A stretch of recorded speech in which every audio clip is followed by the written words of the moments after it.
I can remember to eat this time. I'm prepared.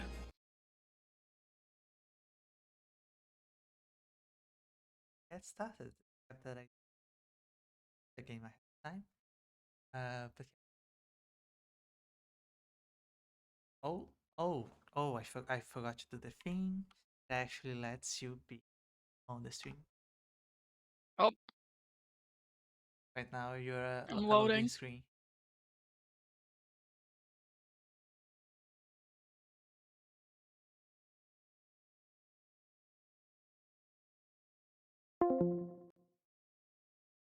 Okay, should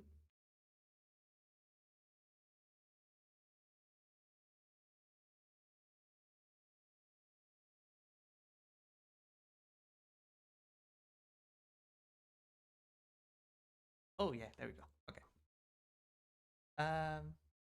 Also set up. Should be real quick. Share on Discord.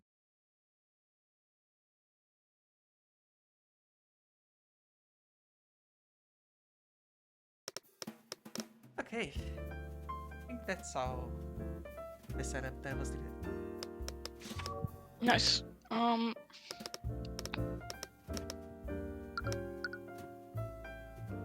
Yeah. This one. I'm just turning on looks correct. lights in my room and closing the curtain because the sun is trying to boil me, even though it's winter. That is always awesome. Yeah, the city that I'm at, it doesn't really get the point of boiling, but it's like I'm already feeling warm. It's still in there. Should be legal. It's messed up. It's like my room is the only room in the house that consistently gets like uncomfortably warm even in winter. Yeah. Oh, I think turn down a little bit. Uh, yeah, it was going quite high. Can you say something again? Yep. Okay, yeah, that should be much better. And let me actually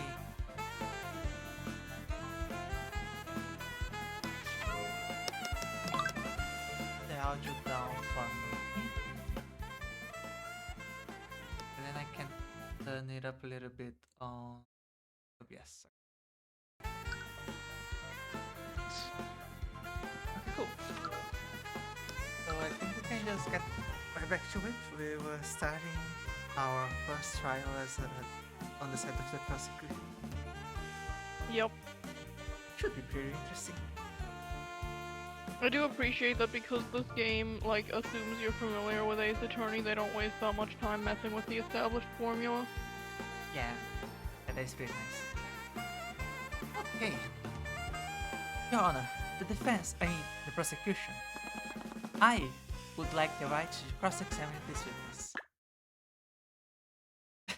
No. Immediate. That's not your job. Literally. Literally just know that's not your job. Go to jail. Bailiff, arrest Mr. Cuthbert. I am holding him in contempt. Wait. I really didn't think this through, did I? Instead of following his order, Bailiff walked over to the judge's podium and whispered something in his ear. What? I see. Very well then. What were they saying? It appears that Miss Tyrion has somehow predicted that this would happen. That's my goat! I knew she would! Yes. Mr. Cuthbert may act as the prosecutor in her stead. What? The paperwork was submitted shortly before the trial. Mr. Cuthbert is designated as her standing. It's unorthodox, but it's not without precedent. And That's when fucking dumb. Steven estimates something stranger. What would... Oh, that's... What would you do if you discovered that one of your clients was guilty? And what would you do if they were guilty? I suppose I would withdraw and tell them to find another lawyer. And if no one else would represent them? I don't know. It would definitely be a difficult choice for me. But I will never be able to represent them anyway. I don't think I could stand by and let a murderer escape justice. You're such a bad lawyer, man. What is wrong with you, Tyrion? Yeah, like, it's heroic, but it's not the job of a lawyer. Come on now. You mean... Also, like, I'm gonna be honest, like, everyone deserves the right to a fair trial. You can't be, as a lawyer, going, nuh-uh, Yeah, absolutely. about human rights, bro. Like...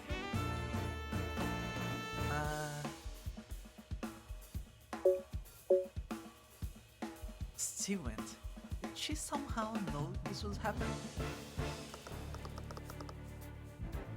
Well, this isn't how I expected the trial to go. It's so weird to see this screen in this perspective, holy shit. Yeah, no, it's weird. Why is it flipped? Shortly after I barged onto the prosecutor's table, Les awkwardly followed behind me. Curiously, she only did so after the bailiff did arrest me. That makes a lot of sense. That makes, yeah, I mean, personally, I would not risk getting arrested over this. Yeah. I guess we're really doing this. What's wrong? This feels weird. We're on the other side of the courtroom. That's what I'm saying. I mean, this is where the prosecutor is supposed to stand. No, I don't like this. Ruby, can we switch tables? Oh my god. Come on. What? Your Honor, please ignore her. No, this is way too weird. Tyrion, file a motion. Get her to switch with us. So fucking dumb. Celeste. What the And I'm love of... like, Tyrion, you don't get it. The player character needs to stand on the other bench. If we don't move to the other bench, Ruby will keep being the player character and we're gonna lose. Exactly. I genuinely don't care. Cuthbert can have this side if he wants it so badly. No, why are you ruining this I don't. opportunity? Really? So Oh stupid. man! Why did the game do this? I would have been fine. It Okay, literally would have been fine. with that out of the way, let's resume proceedings.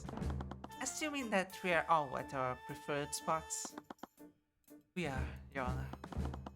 As much as I hated to admit it, I was more comfortable here. Not that I wanted to encourage her to do. With all of these interruptions, I think it best to review the proceedings up until now. Prosecution proposed that Beatrice Frega's motive for the murder was to claim the victim's inheritance. Thank you for doing this. By the way, it's been a week. So yeah, that is very appreciated. Thank you. Yeah. However, the defense brought forth a witness who testified that Beatrice was disinherited by her father 5 years ago. Am I correct, Miss Timora? You are, Your Honor. Very well. Considering the circumstances, I think it's best to have Lady Frega repeat her testimony. Bailiff, please escort Lady Frega to the stand once more. Miss Frega, could you please give your testimony to the court once more? Gross.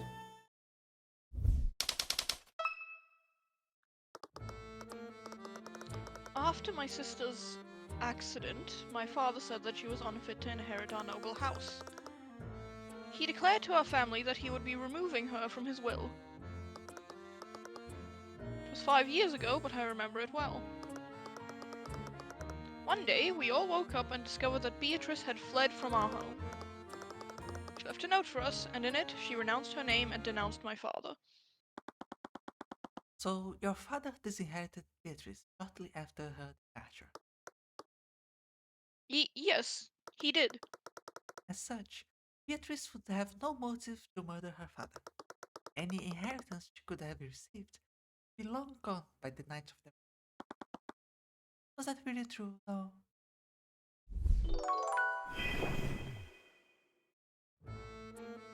Okay. We had a testimony?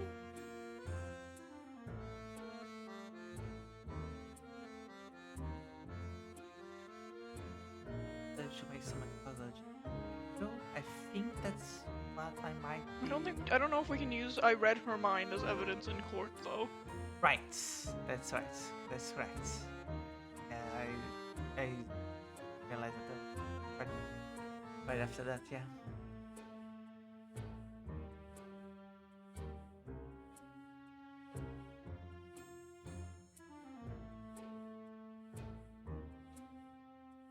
Beatrice angered William Frega enough. Oh, right. That's... Wait. No, that was on the night. That wasn't 5 years ago or whatever.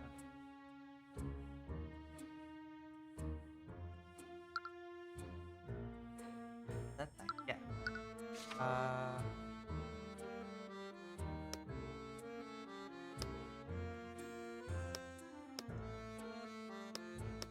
So, Declare to our family that it's 5 years ago, but oh, I'm saying that it's not 5 years. Objection! It's fair. Yeah, let's go. It's clear that you're regretful about how your eldest sister, that guilt must have beaten you, or after all these years. Cuthbert, I know you don't have a good. You shouldn't rub salt in her wound. I was just pointing out the witness' personal defendant. She clearly regrets not standing up for her sister all those years ago. So perhaps that she's trying to make up for that by lying to protect her. Excuse me, I did nothing of the sort. Miss Fragan, testified that your father disinherited Beatrice 5 years ago. However, I have testimony from another witness who spoke with him on the night of the murder. After Beatrice's meeting with William Fragan, he openly declared that he would be removing her from his will. He even entered his study to draft a new will to reflect that decision. That raises the following question. Why would the victim need to declare that he was disinherited? It doesn't make sense if he had already disinherited her 5 years ago. Is that so? Well, who did you hear this from? It's clear that they had no understanding of my father's estate. They had no understanding. Miriam, this testimony came directly from your sister, Leif Frey. Miriam grimaced. She probably didn't talk to Leif about this beforehand. And she have also been present during this alleged meeting 5 years ago.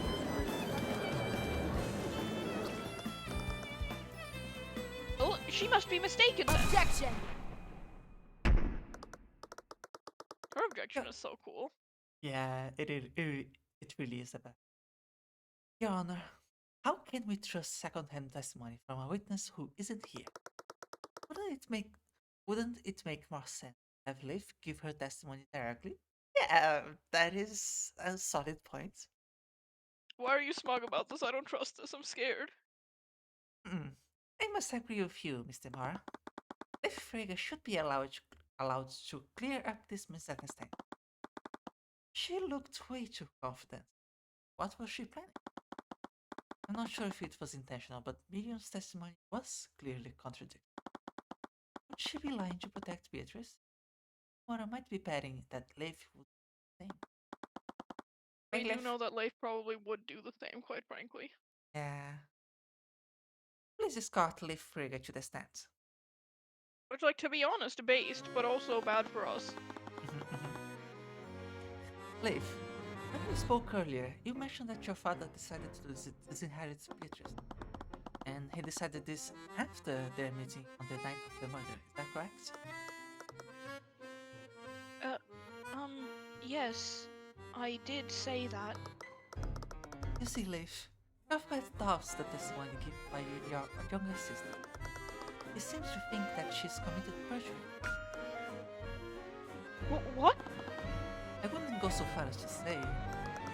Witness, lying under oath is a serious crime. It would have harsh consequences, even for someone of his. No, she couldn't have. Wonderful. Are you saying that you can corroborate your sister's testimony? Mr. Mora, you can't just intimidate the witness. I have no idea what you're talking about. I'm just informing the witness of the law. What she does, ultimately her choice. She really was as ruthless as people said she was. It's never expected to have to deal with this. So, Leif, assuming Miriam wasn't lying under oath, could you please testify to the court to confirm what your sister said? Yes, of course. You see, Miriam was quite young when my father called us into his study 5 years ago. She didn't understand what he was really doing.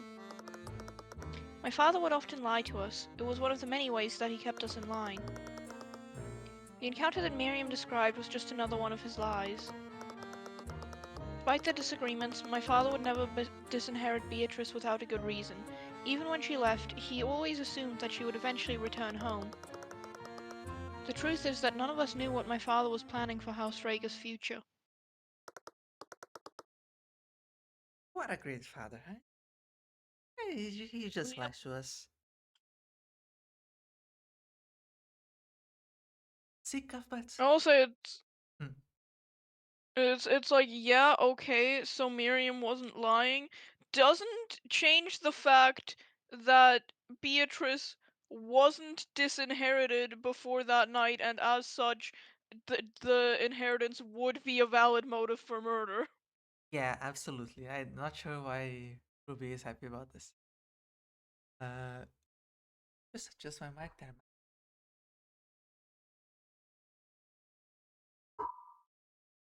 Okay, that's better. Um, see, Cuthbert, truth is much more complicated. One could have really known what William Frey was planning for his dates. Leif was definitely trying to cover for Miriam. Miss Timora was playing her like a fiddle. Luckily for me, she wasn't the only person who gave us that.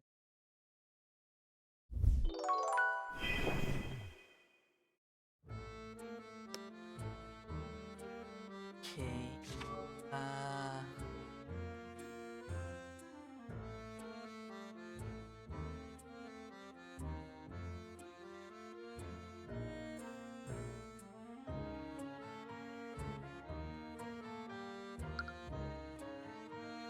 Yeah, I'm just double checking what people told him. Cool. Right now, that's it.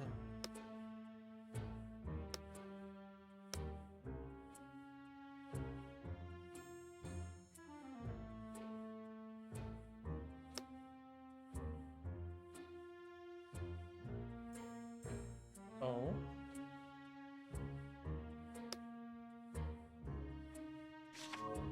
Do we have evidence about this? Something in the back of my head is saying that.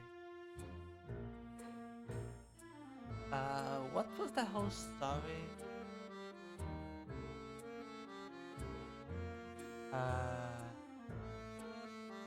Like, wasn't Leif going to be included in the will or something? Leif knew how this marriage would affect the future of House Rhaegar. Yeah. Jaden would inherit the Yeah. entirety of House Rhaegar from William. So yeah, none of us knew Yeah, what my I father was just planning. want. No, nah, yeah, that is incorrect. Wait, that was not it. Yeah, Objection! Yeah. Rhaegar. Did you really have no idea about House Rhaegar's future? No, I didn't. My father made sure of that. Oh, hey, Cinder Player. Just swinging by, but hope you have fun. Thank you very much for stopping by. Have a good night. As I told you, he kept many secrets and wasn't above lying to us. But with Beatrice gone, you would have been the one to inherit your father's estate. You'll really be ignorant of your father's plans for House Free. Fortunately for you, I don't think you'd be that careless. In fact, I have it on good authority that you know exactly how William's inheritance would be divided before that night. What? Dave, according to Lloyd von Sanctus, you were arranged into a diplomatic marriage with his son. You expressed resistance to these arrangements, am I correct? I have no reason to comment on that matter. Cuthbert, these personal matters are hardly any of our business. Yes, I must ask that you keep this discussion relevant to the case. Your Honor, Dave's resistance to this marriage is exactly how I know that her testimony is false. She would make sure to know every detail about how it would affect her and her house. And that includes how House Frigga would be inherited by her future husband. So that raises the question, Leif. If you already knew the intricate details of this marriage, why did your father tell you that he was disinheriting disinheriting your sister. That statement would only make sense if Beatrice was already in his role beforehand.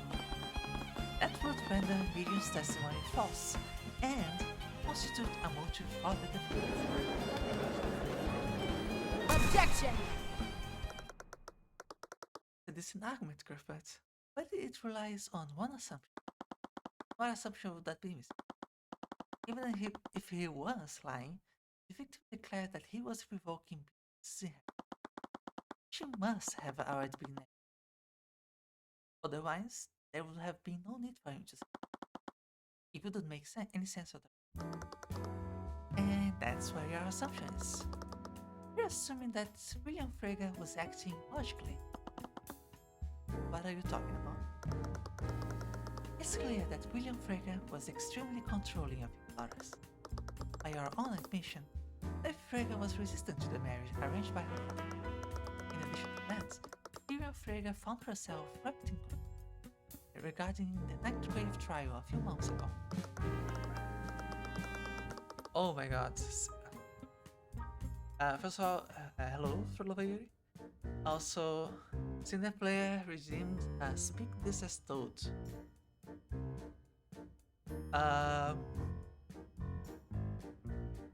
Viewer, can you read chat? Moments? Hold on, let me pull up chat. There is a request for you that you are able to decline, but No, I'm not doing that. I can't do a Toad voice. okay.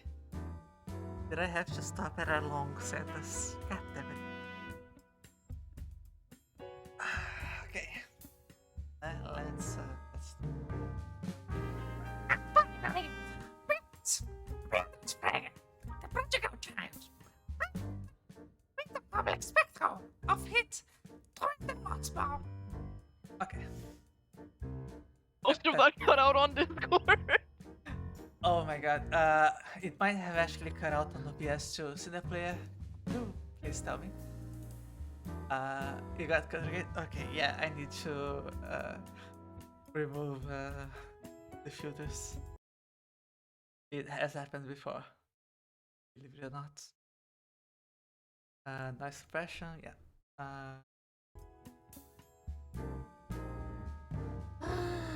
And I guess I might as well also adjust the Discord noise suppression. Yeah, disabled. Maybe that works.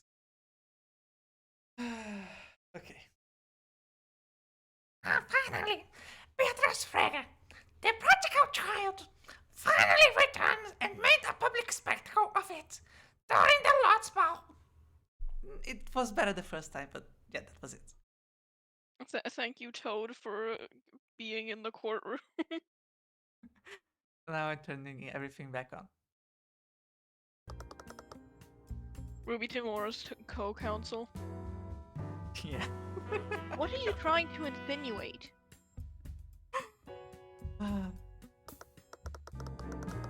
In his eyes, William Frege's ability to keep his daughters clearly weak. Okay, give me actually 2 minutes. Okay.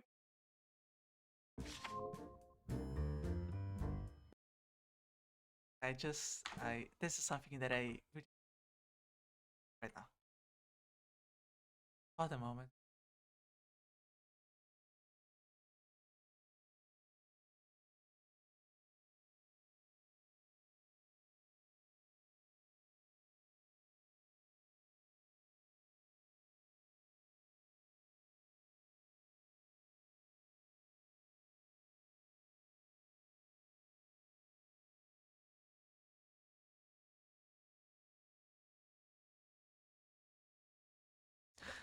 Oh my fucking god, I found the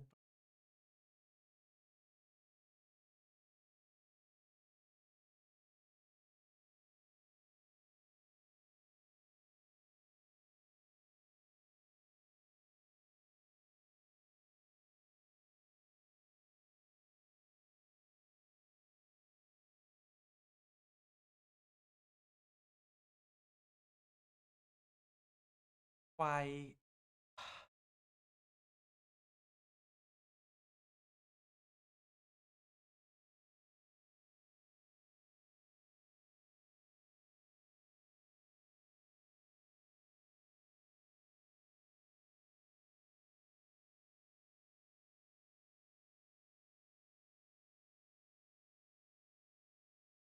going to be.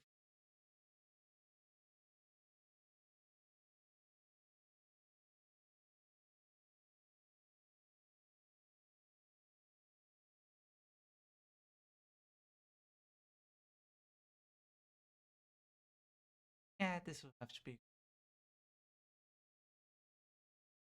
Fake PNGs are evil. For what purpose do they even exist?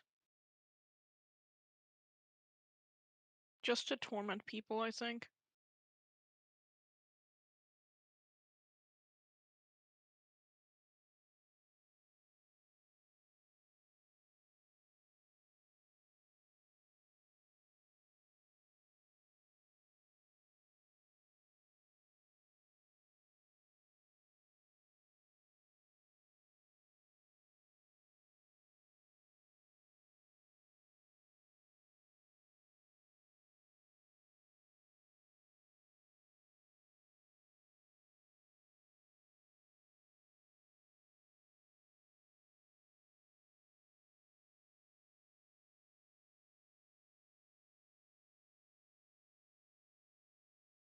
There we go. I sent it on Discord.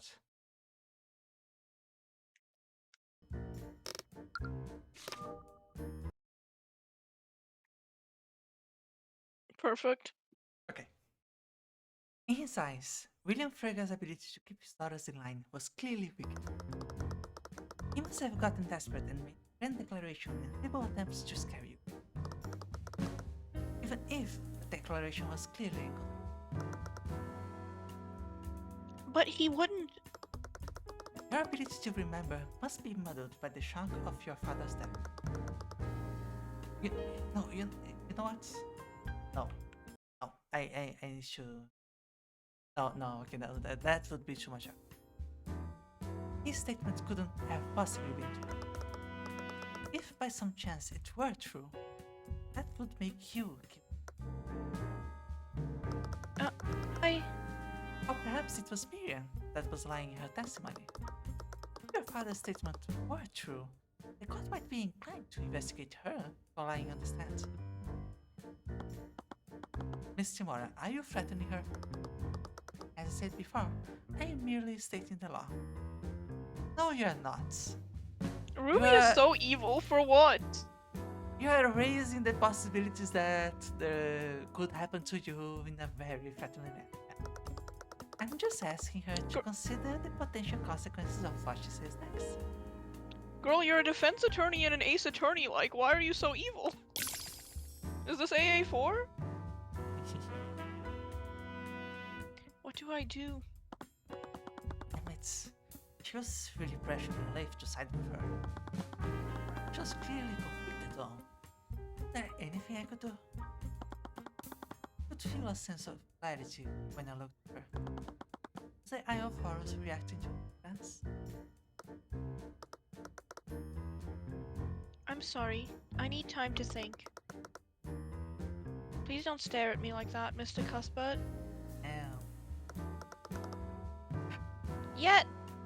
Yeah, don't stare at her like that. Yeah, she's definitely worried about the criminal proceeding. She's feeling so normal. Yeah. Tyrion, focus. Wait a minute. Uh-oh. Because this sprite, her body is twisted like kind of weirdly. Yeah. Like, I think this technically makes sense anatomically, it's just weird looking. Yeah, I'm trying to, like... Yeah, I guess that makes sense. I think it's the kind of spice that would look better from the opposite angle, you know? Yep. Because I think the arm is too upright. Something like that. Your Honor, I would like to... It was too late. Naught can remain concealed. She knows that we're doing this. I activated the empowered eye once again. Your Honor, wait, the prosecution is about to do some magic bullshit. And where's the proof about that? There had to be something in her mind that I could see.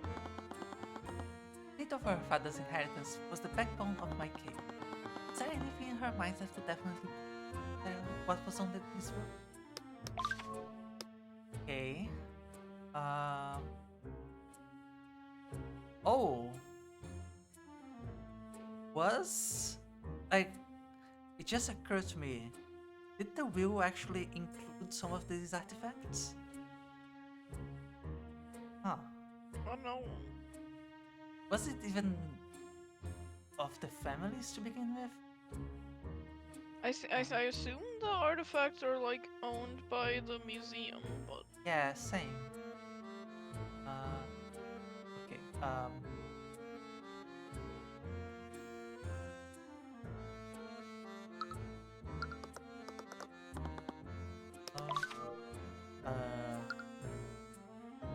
guess the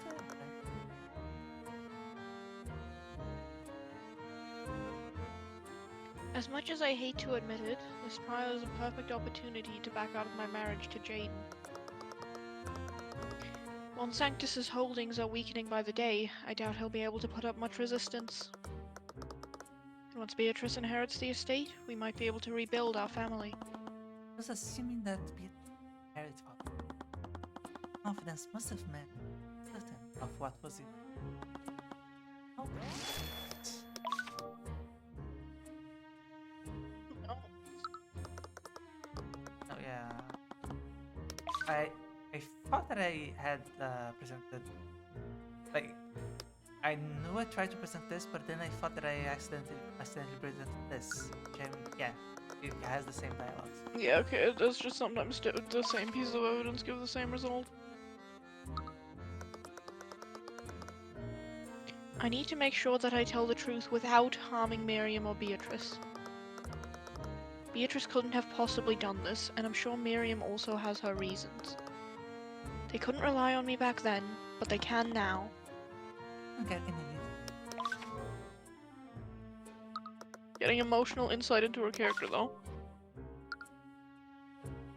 Why am I thinking about rats suddenly?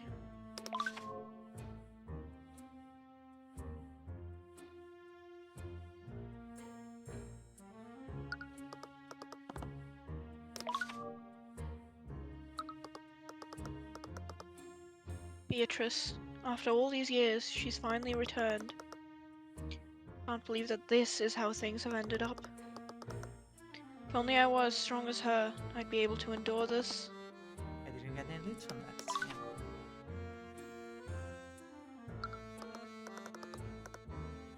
Father, I know we had our differences, but I did love you, and I never wanted you to die.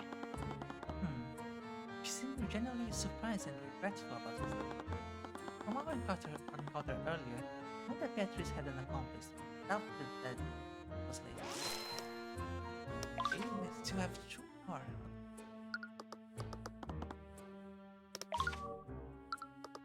Oh, sorry. How did both of the swords find their way into Beatrice's room? Could Tracker have... No, Ms. McCoy's sword is one thing, but he couldn't have possibly broken into the Haraldson gallery. Although, he was extremely fixated on it. Once. Did you know how Celeste's sword was taken? And as much as I wanted to follow that lead, it would be all for nothing if the trial ended now. I need to try something. Oh, interesting. So it was a useful line, but not for this moment, so the inside part didn't even... Can probably project spells or people next, I guess.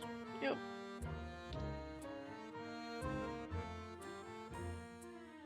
Yeah, she's not gonna know. I mean, yeah. Okay, imagine. Familiar. Okay, spells are Damn. available. That's personal. No. This is Long Sanctus is just going to be the marriage one.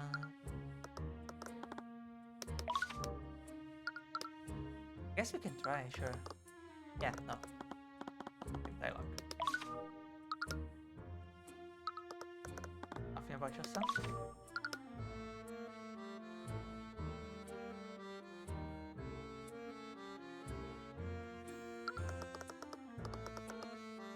Why would Miriam say those things? Am I misremembering what happened? No, I would have remembered something like that. She must be trying to protect Beatrice.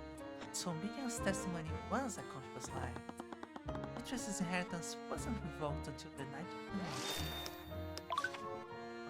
Okay. That's going to be just the same as the autopsy.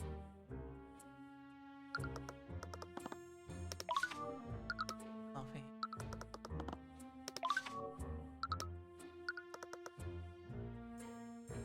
Ruby Timora. I've heard stories about her. I never expected Beatrice to hire someone like her.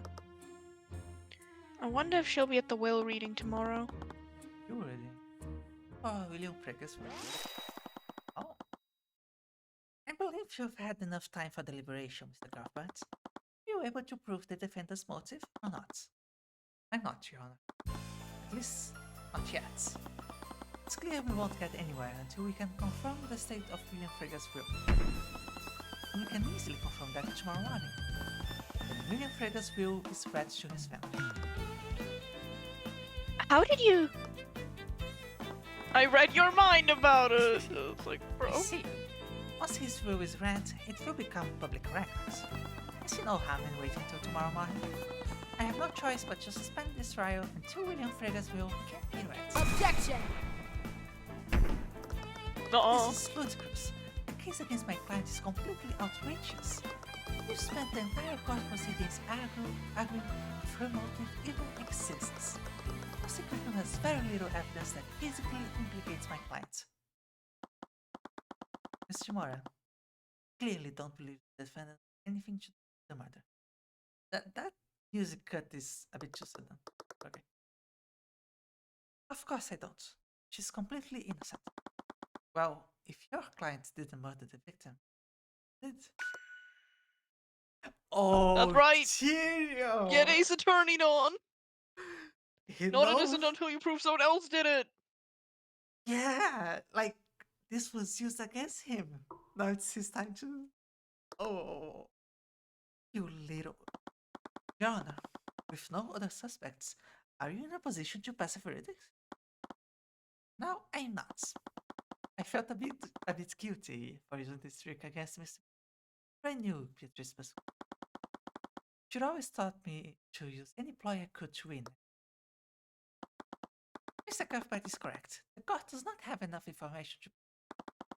Until the Inquisition has time to investigate these new developments, I will be suspending today's trial. We will resume the trial tomorrow morning. That is adjourned.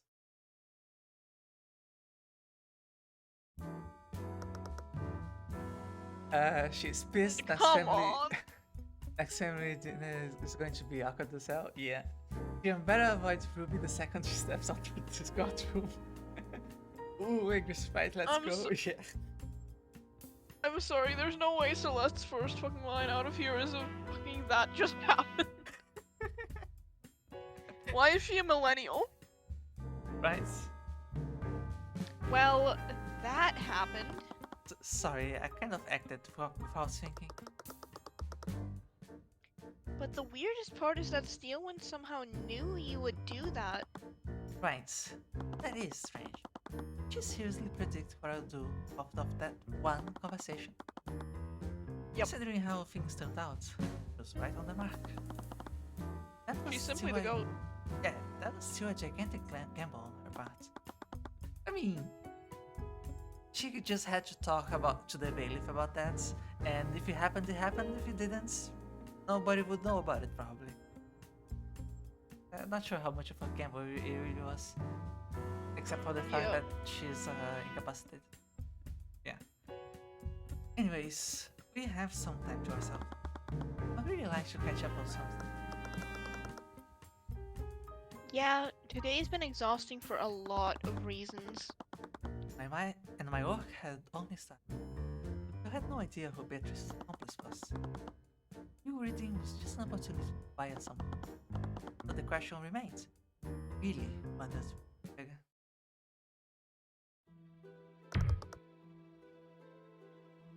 What the hell was that? Why is your son filling in for Arya? You told me he was harmless. Excuse me, Ruby? What are you talking to about us? Huh? Listen, I have the situation under control. If that's true, I'd hate to see a situation you consider out of control. Paris. My father is not pleased with today's developments. He promised that the verdict wouldn't pass me. William Frega's will became public record. This has thrown quite a wrench up to the plan. I understand. But is just confused, but he's not a threat to us. We'd better hope you're right, Timur. Or else, your poor ward might suffer the same fate as prosecutors teammates. Fucking attack him. What? Los Frega is too important a prize for us to let go. Bring us results tomorrow, or else we might continue taking more drastic measures. Shoot him in the shoulder, it's Ace Attorney 2. Yep. Miriam, there you are. Where have you been? I've been speaking to Father's attorneys. His estate is in absolute chaos. Do you really need to do that? I'm sure they have it under control. These vultures are practically salivating over Father's death. The will hasn't even been read, yet I can barely keep these cretins from robbing us blind. Oh, I see. You were quiet at the funeral this morning. Are you okay? Of course I am. Miriam, I know things are chaotic now, but we'll get through this together. Beatrice has finally returned. Maybe now we can... And why do you think she returned? What? She was clearly doing quite well for herself. She could have come back at any time. The very night she returns, Father ends up with a knife in his throat. How can you say that? Weren't you trying to protect her at the trial yesterday? Don't tell me you actually believe she did this. Her attorney is Ruby Timora, Life. Even you can put together what that means. No, I know her. She would never do this. You know her? Leif, she's a completely different person. She might as well be a stranger to us. How can you say that? You adored her so much. I did, Leif, but things have obviously changed. Everything changed after she abandoned us. And the Fire Nation. The only difference is that I'm not going to fall apart over it like some sad, mournful child. Miriam, I just wanted us to be a family again. Well, you're going to be sorely disappointed, just like you always are. You always live in a land of fairy tales. And you act like the victim when reality fails to live up to that. I don't do that. Wake up, Leif. She's not here for us. She's here for Father's money. Now, if you're done weeping over the absolute disaster that is our family, I need to think about what all of this means for my future. I suggest you do the same. What do I do? Yeah. A lot of emotions.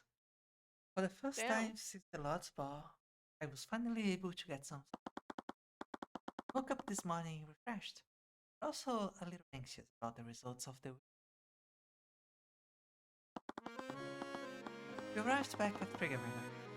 Beatrice, Faith, Miriam, and Von Sanctus had all been gathered, along with Mr. Brown, who was accompanying Beatrice as her daughter. I wasn't really sure what to say to her after everything that happened. The air still felt too awkward to approach her and talk about it. Oh, thank you all for coming here today. As William Frega's close associate, I must express my deepest condolences for your loss. I think I speak for all of Wyvernat when I say... Enough. Just get on with it. Very well then. Get straight to the point. Luke's will was magically sealed when it was given to me. He asked me, his executor, not to submit it to the courts for probate until after his death. Although I imagine none of us expected such a time to come so suddenly. The attorney opens the seal, quickly scans over the bill. Luke's asset, sorry, the Duke's assets included sole ownership of several banking houses, throughout wagon guards, the equivalent of 10 million gold in various investments. 10 million? 10 million gold. Couldn't even imagine. I couldn't even begin to imagine what anyone that amount of wealth. And lastly, sole control and ownership of the Frege noble house. I, William Frege, being of sound mind and body, do hereby declare this to be my last will and testament. Hereby give, devise, and bequeath all of my assets and property, both real and personal, to Jaden von Sanctus, provided that he enters into a legal and binding engagement with my daughter, Leif Frege, within 6 months of the date of my death. That. I think the part of that cut out. Oh well.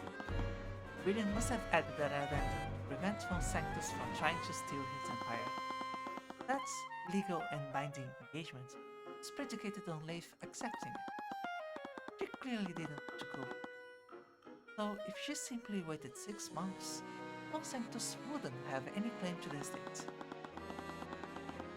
In the event that Jaden von Sanctus does not enter into such an engagement in the specified time frame, my assets and properties shall be distributed as such. All of House Frege will be divided equally among my children, as per the laws of our king. I was right. William Frege never disinherited me. And since Beatrice would receive a portion of William's inheritance, she had a motive to waste money. I glanced at Miriam. It was hard to read her expression, but something appeared to be on her mind. Without the words, walked out of the room, ignoring both Beatrice and Leif. Leif, on the other hand, seemed to be in good spirits. Isn't this great, Beatrice? Bro is so into see his missing facial features. Yeah, there have been a few noblemen that had the same sprite. You can lead House Frege now, just as it should have been. Regarding that, in light of his recent events, I believe I should clarify one thing. As per the Slayer rule, oh my god, who names I ruled the Slayer rule? But okay. If Beatrice Frege is found guilty in the current cross case, her inheritance will be revoked and divided between you. That sounds reasonable. I see. I shouldn't feel so happy for myself. That be all, can it? Surely William added a note of Leif's obligation to marry my son. I'm not sure what you're trying to imply. Leif Frege is an adult with legal autonomy. She is free to make whatever decision she wishes about who she legally is. Now, if you excuse me. We're not finished yet. Come back here.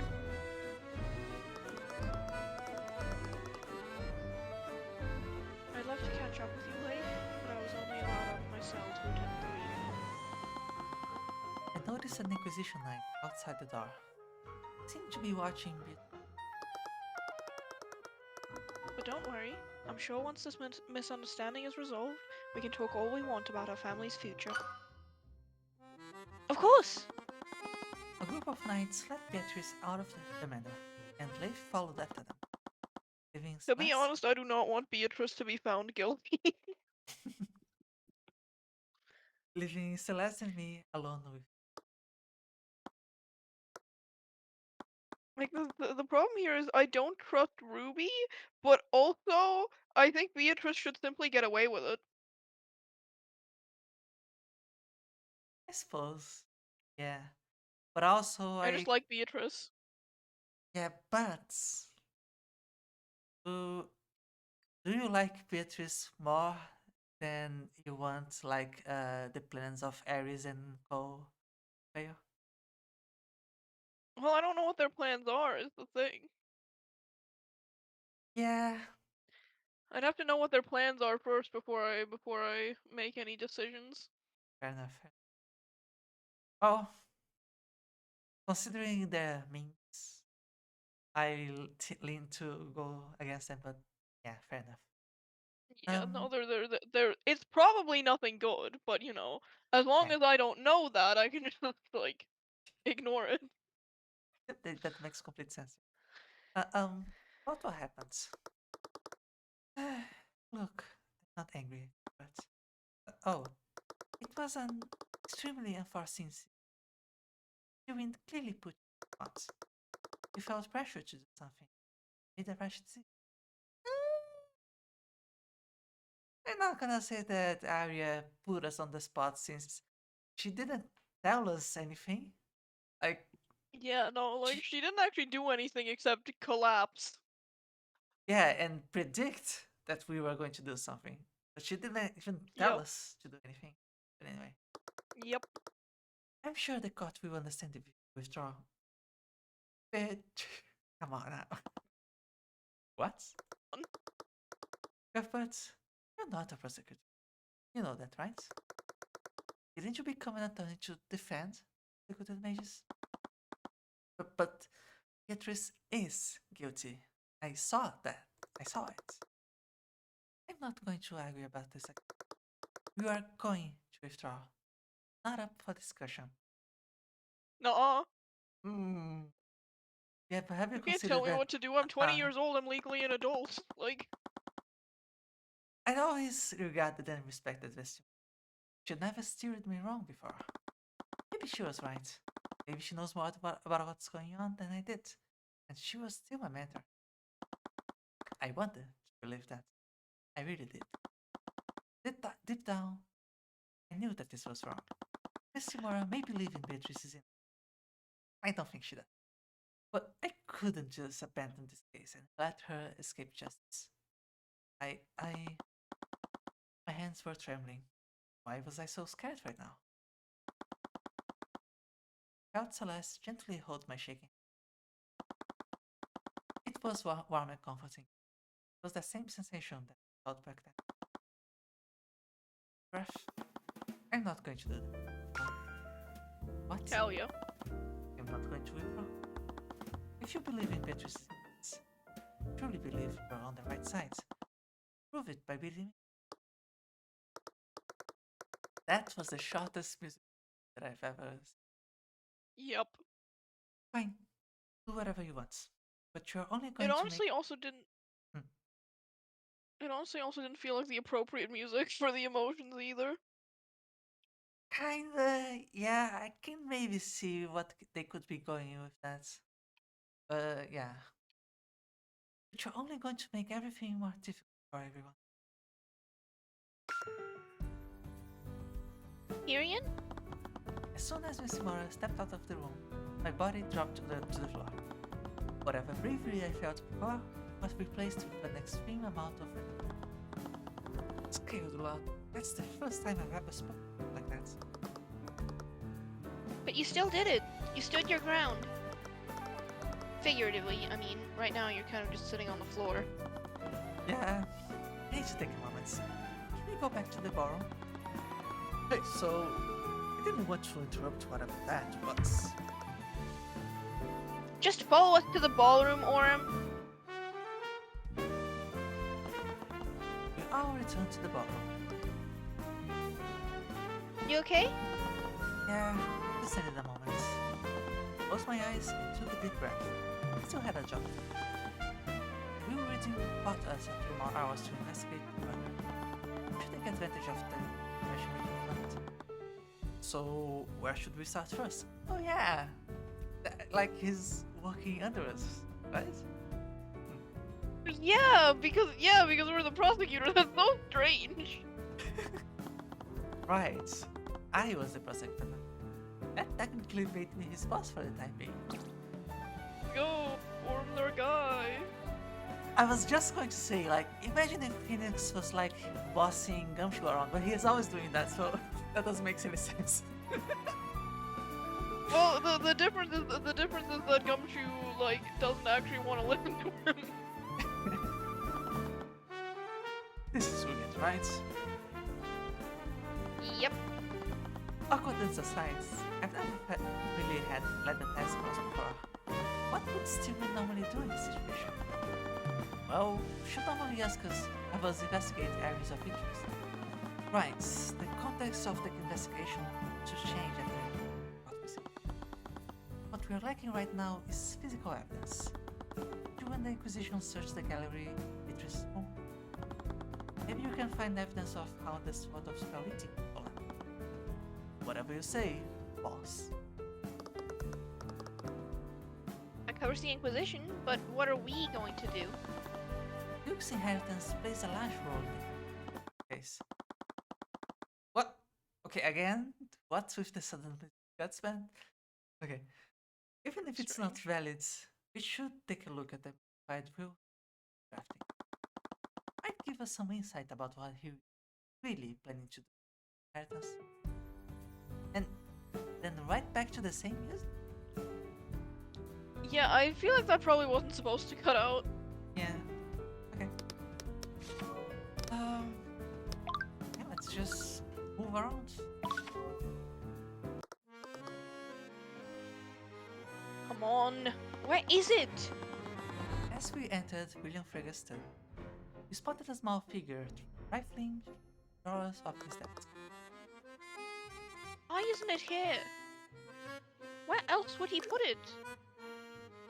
Miriam? What? She banged her head before she could. Tried to subtly slide the drawers closed. I'd seen it. This is a crime scene. What are you doing? Any of your business?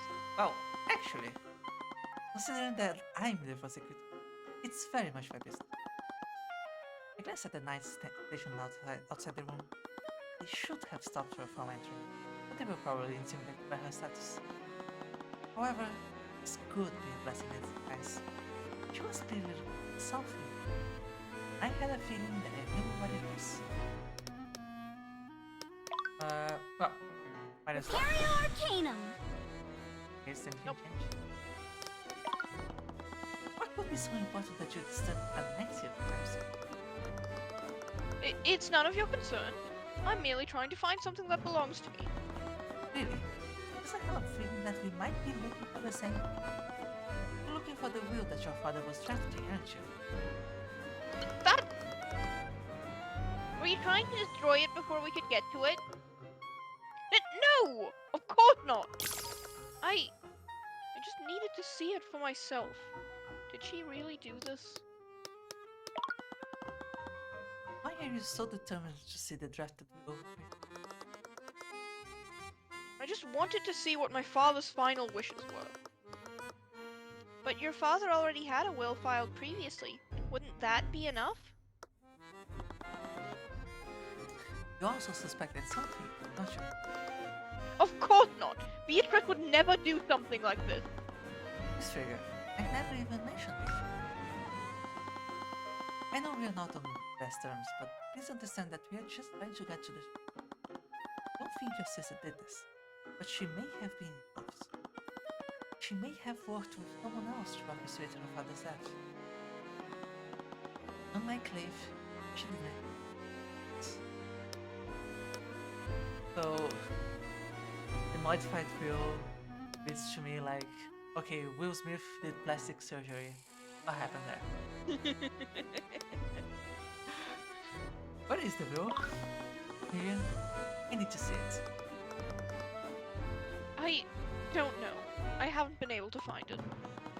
I recall that she was frantically searching desk drawer earlier. She was probably telling the truth. It should have been here, but I can't find it. He locked the door when he was drafting it. In addition to that, they should close the area off after the body was discovered. That means that someone took it during the locked door. They had the same pose, pretty funny. I'm not sure which one that was, but Was probably stolen by whoever murdered him, right? yeah, that would make the most sense. Means that whoever did this wanted to nullify whatever was written on it. Was looking more and more like the motive was within his hands. Anyways, it looks like we won't be able to. But the fact that it was taken must imply something. For now, we should follow our other lead. We still don't know who, the murder, and how. Don't we already know the how? The murderer stole the sword of spell eating and used it to break into the study. That's true, but think about how they move around the room. Murder took place on the first floor, in William Fergus' study. But the gallery was on the second floor. Looked like needed to go upstairs, put the sword to the gallery, then unlock the lock. Not only that, they must have needed to go back upstairs and plant the sword in Beatrice's. How's that?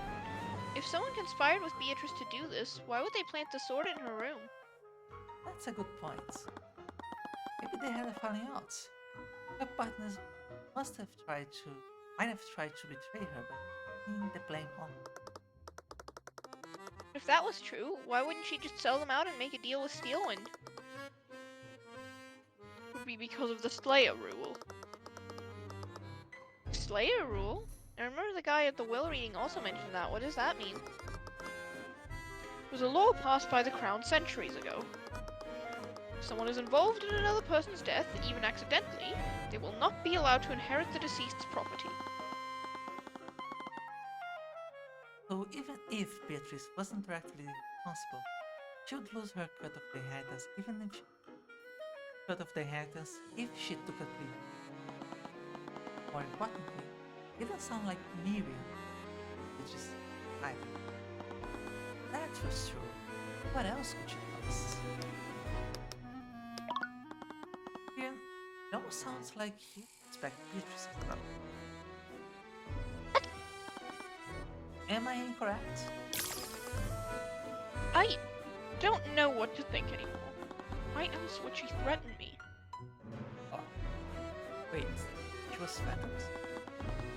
Yeah, did Beatrice threaten you in some way? What? Not.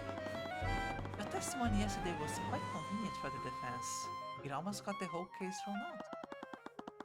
Dave didn't seem to understand. With the way she gave her testimony, almost like she was sorry for you. Does he seriously not know? Please, promise me that you won't tell anyone about this. I won't tell you, you know. What happens? About an hour after the murder, I was approached by Ruby Timora. She gave me a list of statements to give in my testimony. Statements weren't true, but she assured me that my status would protect me from any scrutiny. What? She had information that I had tried to keep secret, and she threatened to make it public unless I cooperated with her. No. No, she would never do that. I'm telling the truth! Please, you can't tell Timora that I told you. She'll ruin me. I showed that her fear is genuine. She wasn't lying. I've seen how she defends her parts. Forgery, bribery, blackmail. She'll do whatever it takes to win. Doesn't matter what you say. I know you're just like her. True. Are they really true this whole time? No, absolutely not. Hey, Tyrion? Are you okay? Now wasn't the time to doubt myself. Too much at stake right now. I wasn't done yet. We should check on the comment. Might have found something. Okay. Just don't push yourself, okay? Yeah. I'll have plenty of time to think about this later. Not looking too good. That mean that we oh, that was where the last was. Doctor, okay. As we moved around the manor, room to see if Von Sanctus was still there. I didn't see him there, but I spotted the Grand General. This aura. An enemy? Here? An enemy stands? No way. You must be daft if you think. You must be daft if you think I wouldn't notice your presence, Luminite. What? He notices? He was barely inside the room. Before I had a chance to respond, Lucio grabbed the handle of his great axe and charged towards us. He swung his weapon, using his hefty weight to propel him forwards and close the distance. But wait, I brought up my arms to block the elbow, but in hindsight, probably wouldn't have done much against a weapon that large. It hedges. I opened my eyes. Celeste was now standing between the Grand General and me. Yep, that is badass. Nice. Not sure what happened, but it looks like she knocked him several feet back. Oh, it's you two. That's all you have to say? You could have killed him! He shouldn't have snuck up on me like that. I almost cleaved him in two. Tyrion didn't do anything wrong. Who the hell do you think you are? What happened? Why is his aura so much stronger? And Because of that fucking bullshit with the earrings, isn't it? Tyrion is literally out of her. Celeste, it's fine. I'm not hurt. She looked more than a little irate right now, but she begrudgingly put away her sword. Grand General was one of the people who motivated her. Not to mention that he was clearly no stranger to violence. He might know something. At the very least, he might have some knowledge about William and his affairs.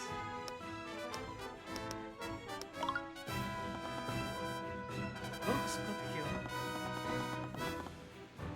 McCoy, one might misinterpret that look of yours as murderous intent.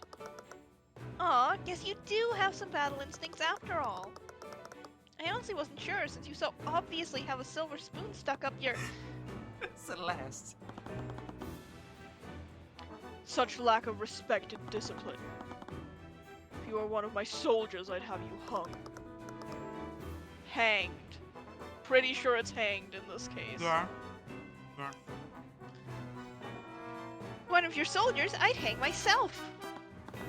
Anyways, in general, you were here at the last fall when they were hurt.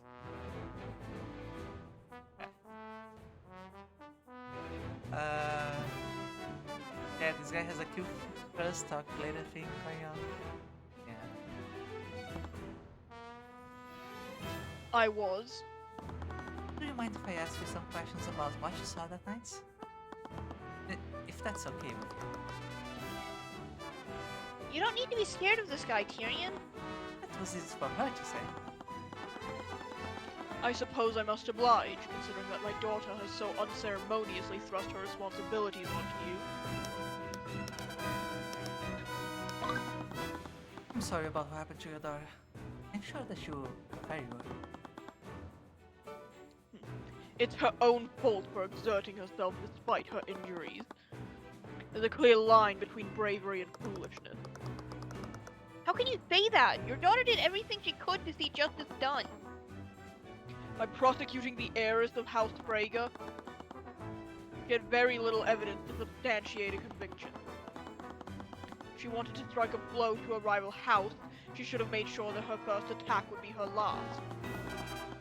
But now, Beatrice Frege is found innocent, any hope of an alliance between House Frege and House Steelwind will be completely annihilated. Fair enough. Where were you throughout the night, Regina? I so loathe gatherings like that, and I couldn't do with all the badgering about the recent news. I was in this room, but then I received word that the Duke's lost heiress made an unexpected appearance. She was supposedly speaking with the Crown Prince, so I made my way to the ballroom. Did you speak with them at any point? No, I kept my distance and stayed near the King's Guard. I needed to make sure she wouldn't try anything. Was this before because you were wary of the trigger? Anyone who knew Beatrice Frege would be wary of her, and her allegiance with Ruby Timora is only more concerning. The Crown Prince has always been a bleeding heart, and the Freges are taught to sharpen their tongues from birth. He needed to make sure she wouldn't try to interfere with his engagement to my daughter. We were worried that she was going to try to take us at it. I was, but it was clear that wasn't her intention. But you did overhear their conversation. What were they talking about? The conversation was completely inane. It was all just small talk. Lady Frege spent most of her time entertaining Prince Alaric. Right, the younger prince was there too. That Beatrice had some role in them. If she wasn't direct, even if she wasn't directly responsible, did she have some goal when speaking? Was she trying to establish an alibi? You went to the ballroom when you heard that Beatrice had returned. Was this before or after the lockdown? It was before the lockdown. That sounded about right. That meant that she was present before the facts was confronted. And did you see her leave at any point? No, she spoke with the two princes for quite a while. She didn't leave their side until she was arrested for the Duke's murder. So she was accounted for the entire night. But her thoughts said that she was an accomplice. How did she participate if she was with the princess the whole time? Maybe Thank she you has a for answering. familiar. Yeah, maybe. Thank you for answering our questions. Because of course the likelihood that the monkey of the mansion curator, or not mansion, or the museum curator or whatever, it's probably not going to be very important. That was just to establish the spell, probably.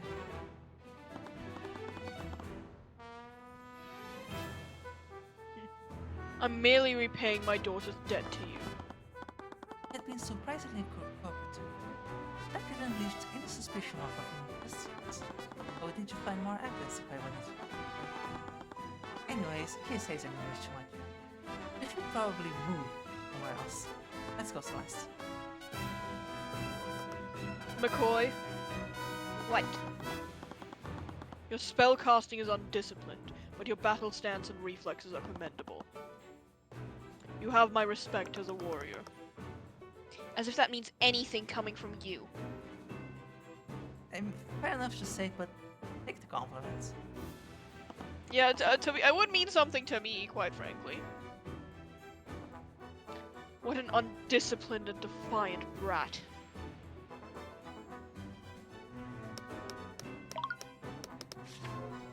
Hey. Guess what was... Prepare in that corner. Don't try to get away. Get away from him!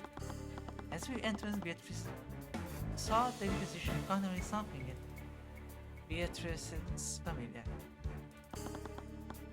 Ah, right. Oh right, the wolf! I totally forgot about that.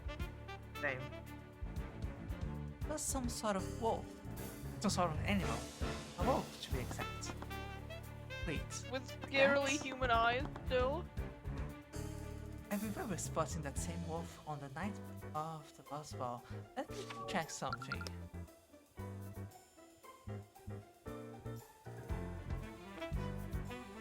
Okay, I was going to check if the spell needed some amulet or something, because since this queen also had it. But yeah, probably not. Has it been in the house since the morning? Intruders must protect Queen. The same. Surrounded. I must protect territory from enemies. Must have seen the Inquisition as an character. Did that mean he saw this room as a home? He slowly started to walk towards him. Wait, Tyrion? Stay back, kid. There's no telling what it will. Ignore them and continue to approach him. Don't worry, I'm not here to hurt you. Huh? This human? He can speak language of dog? Why are the eyes suddenly normal and not human-like? Yeah. It was the same thing that happened with Violetta. It communicates with any animal. Why are you talking to it? Oh my Glad. god! There was a good opportunity Your before me. puppy! I had access to a witness that no one else could talk to. One that couldn't lie to me. So it's really going to do that in front of everyone. Okay. Yep. Preparing Arcanum. Just oh my god! Is that expression? That is Like, that is a great sprite. why are we getting the white dog side eye? Holy shit. Okay. Tracker. That your name? How did you? Yes, Tracker is Tracker. That's the name Queen gave to me. Gib. Oh my god. The best boy. The bestest boy who ever bested a boy.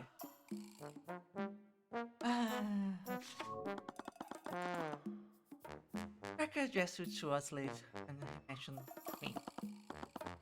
Called you his Way queen. familiar. Know him, please? Yes, but how? How are you talking to it? That's... I was so distracted by Tracker that I didn't realize how strange this is. Everyone else. I mean, who wouldn't be distracted by Tracker? I'm a dog whisperer. You've never mentioned that before. Do you honestly really expect us to believe something like that? But Tracker says he can understand him. He told me himself. Wait, how do you know that? Yeah. Okay. Fucking side eye. So, Leif, how are you able to communicate with Tracker? Tracker is my familiar. Amelia, do you have the same magical bond Harold has with his monkey? Your bonds allow the caster to telepathically speak differently. That must be how she could understand him. You never mentioned him to rationally. It wasn't relevant to the investigation. And I've been keeping him a secret from my family. I suppose that makes sense. I doubt William Frege would have allowed you to anymore. Well, I don't appreciate you keeping. I'm just glad no one got hurt because of this. I sat on this dog. Haven't really found anything. I couldn't find any more physical evidence of theft. It looks like we had run into another dead end. Unless... Cracker, I saw you on the night of the murder. What? Tracker? Ruh-roh. Oh, the fuck up. He's supposed to stay in this room. Wait, is that why you won't allow the servants to enter it? I didn't want to keep him in Beatrice's room, but he was very insistent that he stay here. Tracker liked the ambience. Fair enough. Right. Wait. Who live in this room? Did you see who brought the sword of spelity? I already asked him about that, but he didn't see anyone. He must have been taking a nap. Either that, or he was roaming outside, even though I told him to stay here.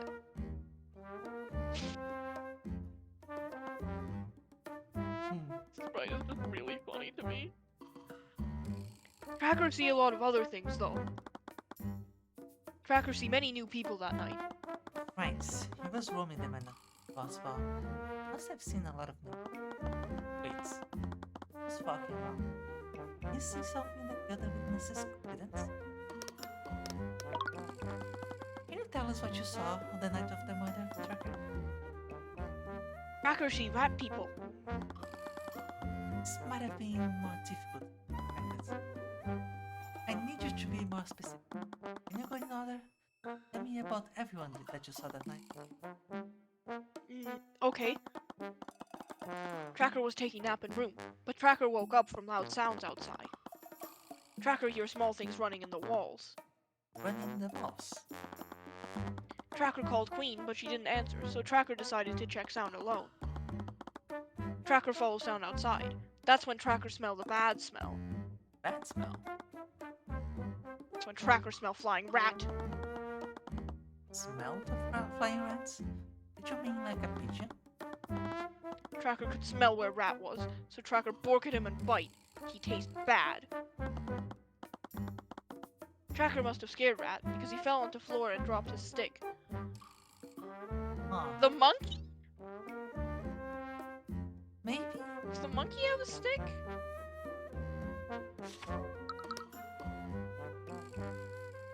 I don't know. I don't think we He's saw. not holding one the of monkey. yours, so...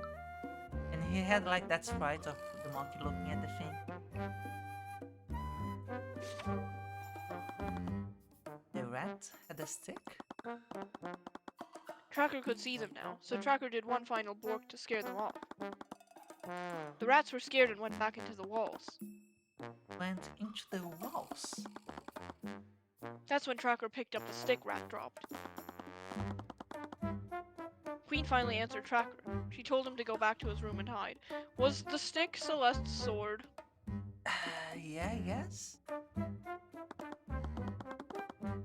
After message, Tracker brings stick back to room for inspection.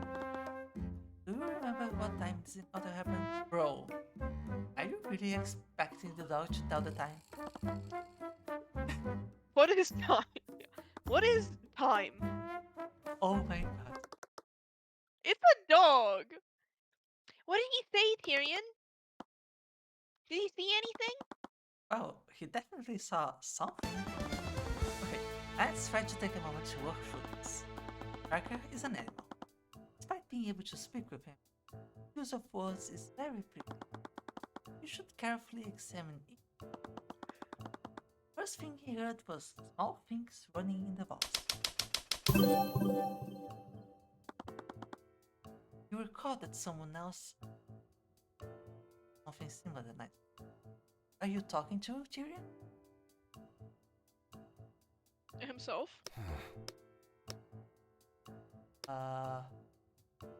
Wait, Tracker? Rats running them. The servants were complaining about rats running through the air vents, so they sent me to their caravans. I heard one of them running the vents upstairs and I followed there. Oh yeah, Jan, I think mentioned having something to try to scare the rats or something. I figured you had nowhere else to go, so I opened it up and put a trap down. Must have heard the rats that Jean mentioned. Weren't actually running the vents. Next thing he did was call the queen. She didn't answer. He was referring to Leif. She wasn't with him. Must have called out to her telepathically. Maybe. Oh.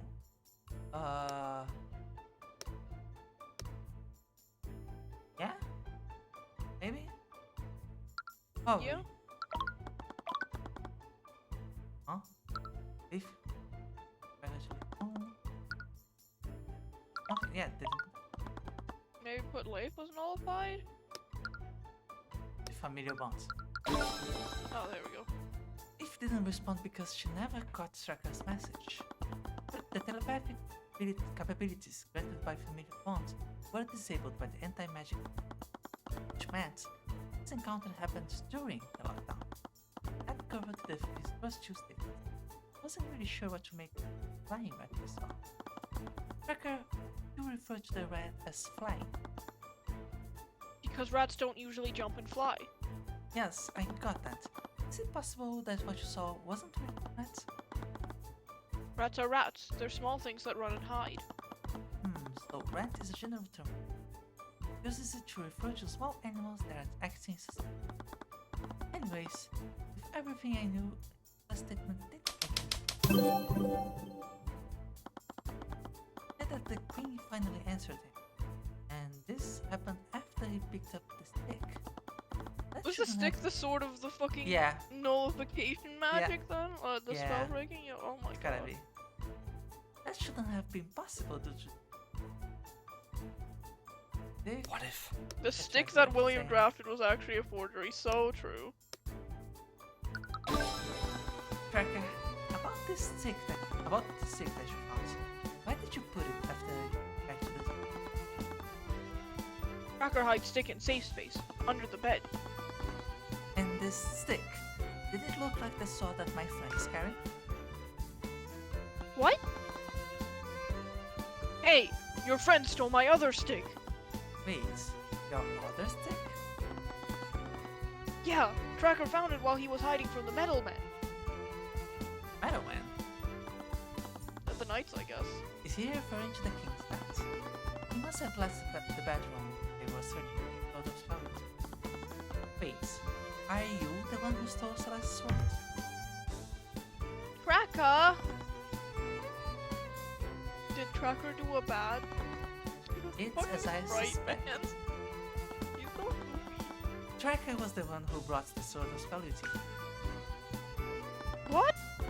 I have no idea how or why, but the sword of spelluty was lying in a hallway somewhere. Tracker found it and brought it back to Beatrice's home. This way. It can't be. So the person who framed Beatrice for the theft was... Weren't for Tracker, the Inquisition would have never honed him at all. Why would the sword of spelluty be lying in a random hallway? Dave, do you mind if I borrow Tracker for a little bit? It's okay, Queen. He smelled good. Tracker trusts him. Thanks, I guess. Okay, but only if I can come with you. I know Mira's position, but how did Leif feel about me prosecuting? I nodded to Leif, but I also sent a subtle gesture to Lest to keep an eye on her. She silently nodded, slowly followed behind her. Alright, Tracker, can you take us to the hallway where you found these friends? Sure thing, King. Let's go! It sounded like I received a promotion.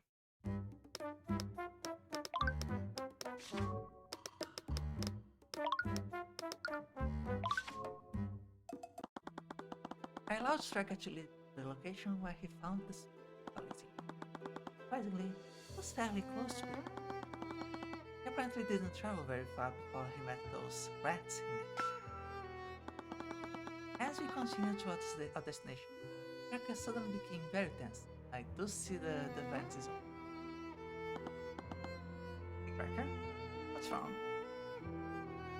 Enemy. He was crawling towards the end of the hallway. Esther was there, so was Aris. Eris looking so normal and not creepy at all. Absolutely. How did she Not even suspicious, get not access to evil. her dimension? Well, before we had a chance to react, Rebecca jumped into Aris and began barking at her angrily. Oh dear. Stop that!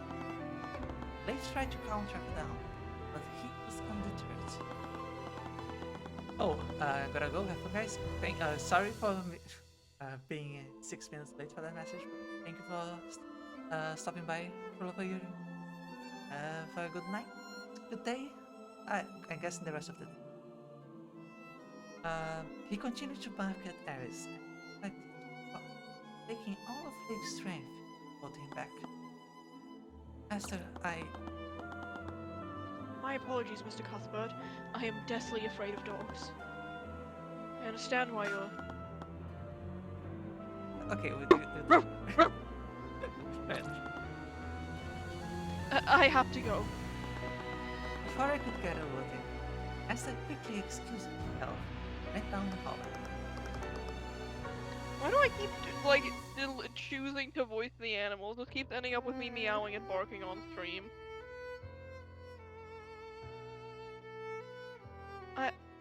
I'm terribly sorry. He's not usually like this. It should be expected. I'm not sure why.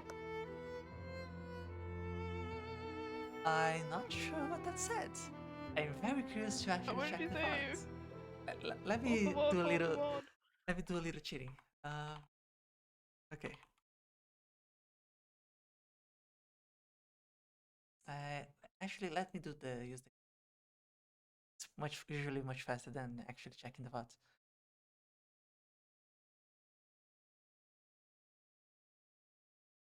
So she was saying, it's a bit to be expected. Uh, I'm not sure why, but animals have always been able to see me for what I am. I see. Interesting. That makes sense. Yeah. Animals have always disliked me. What was Harry's doing? She said that her father was friends with it, but was she involved in this case somehow? I guess it didn't matter. I didn't come here to talk to anyone. I needed to examine this hallway and search for clues. Repario Arcanum. Ah. Huh. What? Well, what do you see? I'm seeing small traces of illusion magic inside them. They're in the shape of droplets, and some of them are shaped like footprints. Oh, the rats for illusions. Huh. Footprints. What kind of footprints? They look like they came from some kind of animal. It's hard to tell what kind, though. I also see some small handprints, too. What? Traces also go deep inside these vents. Oh, someone affected by illusion magic was going inside the vents. That would make sense, I suppose.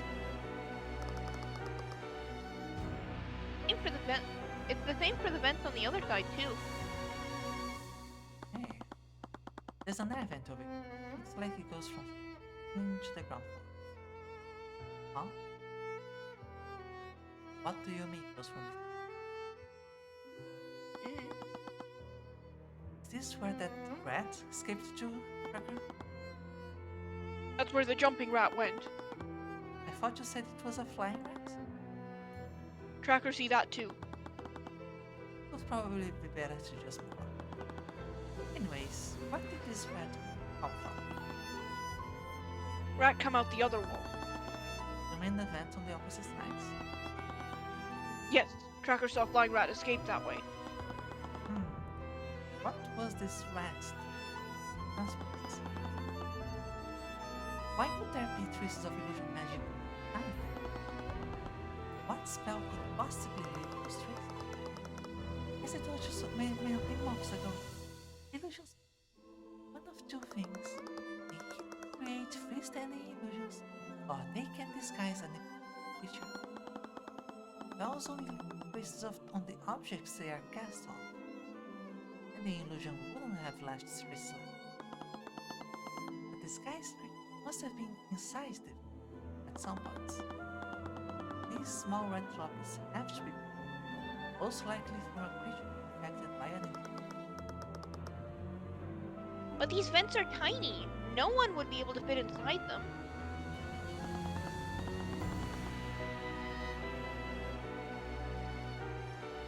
No, we just had this right. Okay, fine. But a rat would be able to. Well, yeah, I guess that'd be true. That would mean a rat had an illusion spell active on it at the time. It's not only that. It said that the queen finally answered. This happened after he picked up a stick. Why was it strange for Tracker to hit this? That was something that else that we knew was activated. I'm guessing it really was the monkey then. Yep. What if? I guess. That shouldn't have been possible because of magic. Tracker saw this rat during the lockdown. They would have been inside the anti-magic field created by the lockdown. How could the rat be invisible? There can only be one way that rats have an illusion spell active on it. why are we assuming that it's invisible?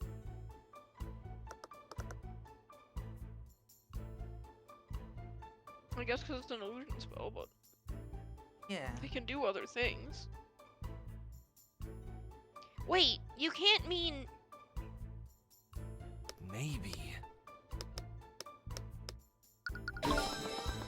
That rat was holding the sword of spirit. What? That can't be right. Okay. I'm now imagining someone like the wolf holding the sword like his mouth and trying to go into the vent and just failing. Yeah. A rat wouldn't have the strength or hands to carry a sword. Cracker's vocabulary is primitive and all uses of the word rat describes small creatures that hide and act as But even if it wasn't an actual rat, it still couldn't have been a human, right? You're right. It would have been a small animal. Small animal with strength and dexterity versus a small elephant while holding a sword. A monkey. Sorry, but I really have to. A monkey hiding right in the... Yeah.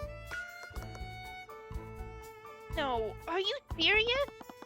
You know the Herald had a motive to do Reagan. He was planning to hunt the Herald's son Hall officer. Or, hear me out. Hear me out. Damn it, he's not in the thing. The other prince. Okay, I mean, I'm just saying he probably could fit through the vents. No.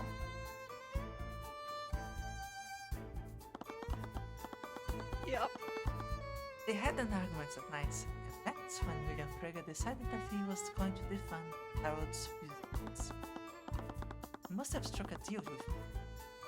With Beatrice's position in House Frege, she could have easily kept his. Could have faked the robbery and sent his familiar. I can't believe this. There's something else that Draka said. Tracker could smell where Rat was, so Tracker barked at him. Tracker must have scared Rat, because he fell onto the floor and dropped his stick. Draka, you said you had to smell and see what the rat was. And when he dropped his stick, you were finally able to. Does this mean you couldn't see him before he fell down? Yep, Tracker couldn't see the rat with his eyes, so Tracker used his nose to see it. The monkey was invisible! No one would have noticed a small invisible animal. In addition to that, he could move through the air vents. Eugene would have been nearly undetectable. Beatrice is a master of illusion magic. It's possible that she cast invisibility on Eugene.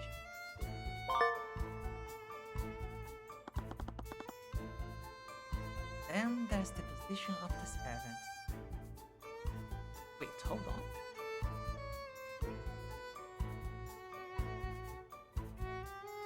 Oh, what?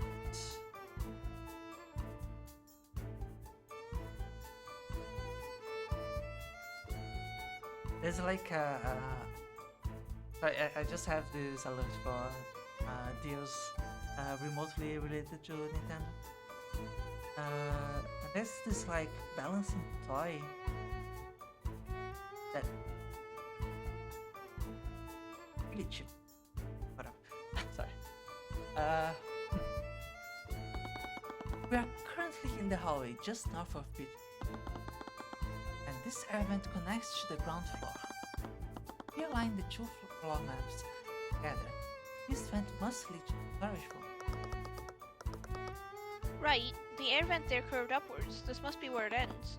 Where it leads. And according to Jean, that air vent led directly to William's study. It would have been the perfect route to enter William's study if undetected. But he wouldn't have needed to nullify the lock to enter that room. Why would he need to use the sword of spell eating at all? Because of familiar bonds, you can telepathically communicate with Harold probably needed Eugene to hold the sword, tell him exactly where to go. Soul's magical effects, magic, Soul's magic affects anyone magically connected to it, and familiar bond connects them magically. Um, hmm. Magic. I was thinking that maybe the spell nullification would have needed to affect also the person rather than just the animal. But fair enough. It makes sense now. Harold could have easily picked the robbery, take suspicion off of him. It's even possible that he was lying about how the display case was shattered. But I've known Lord Haraldson for many years. I just can't believe that he'd be involved in this. She may have known Harold for a long time. She has never read his thoughts. His thoughts could be very hostile and rude, despite his kind expression. He's very good at hiding what he... Beatrice, there's no way she'd participate in a plan like this. Look, Leif, I know you don't want to suspect your sister. Beatrice would never trust anyone enough to work together like this. He's completely blind.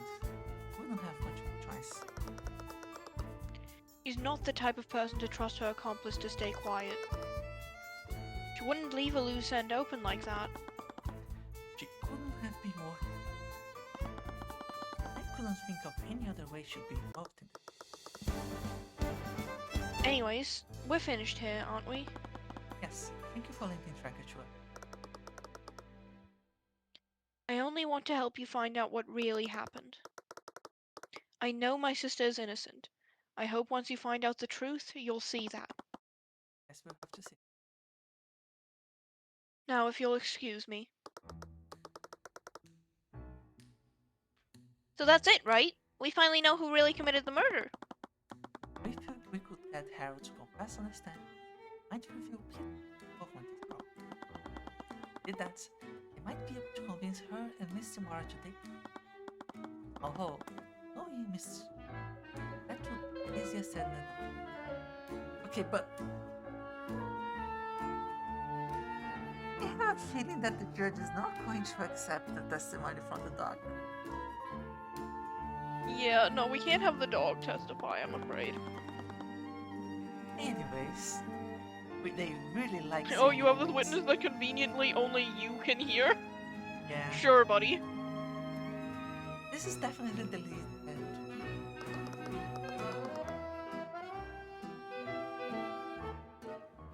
But is it really enough? We still don't have any physical evidence. You don't have to do for now. We are running out of time. Just have to call Harold to the stand to testify about what he did that night. If I can push him far enough, might be able to catch him like. But I doubt that it will be that easy. He really had a good poker face. Just how much would he be able to hide his true thoughts? I already gave my statement to the judge. Is my testimony really necessary? Sorry, old timer. My orders come straight from the prosecutor. We are going to need you on the stand today.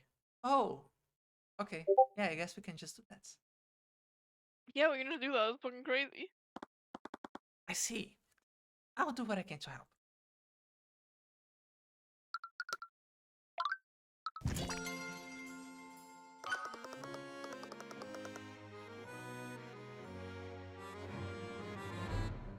I'm glad we can talk like this again. I'd forgotten how much I missed speaking with you. Yes, I only hope our next conversation isn't within a cell. Beatrice, on that night, what were you talking to Father about? I'm sorry, Leif, but I can't tell you that. Beatrice, I just want you to know that I believe in your innocence. How are you so sure? Because you're my sister. I know you. Leif, do you know the things I've done over the last 5 years? No, I can only imagine how difficult it was to survive. Survival would never be enough. I've had too much stolen from me. been denied what was rightfully mine, and it's taken me years to finally wrench it back. What are you talking about? I know you suffered under him, and I understand your pain. Once this trial is over, we can finally heal. I've already taken care of Steelwind. Simply need that boy to have an unfortunate accident. You still have that dog, don't you? And you're on good terms with Tyrion, too. Oh. Did you say what I... Attack him! Fucking attack him with the dog! Should be easy for you to facilitate another unfortunate accident. Well, what? I can tell from the sound of your voice that you don't have the stomach for such things. No matter, I can take care of that. Now, is Beatrice being influenced by Ares? Like the other... Oh. Who knows? But I suggest you keep quiet about this. She's definitely working with Eris and whoa! Evil fucking sprite! Yeah. Or you might end up meeting the same fate as father. Leif trembled, her hand going to her mouth in realization of what her sister said. Nothing has just ran from the dungeon.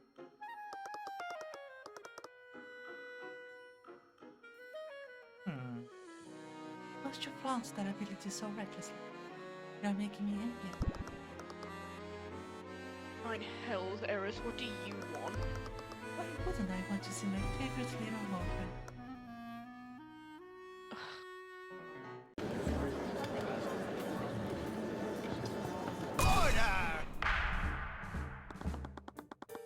Court is now resumed for the trial of Beatrice Frege.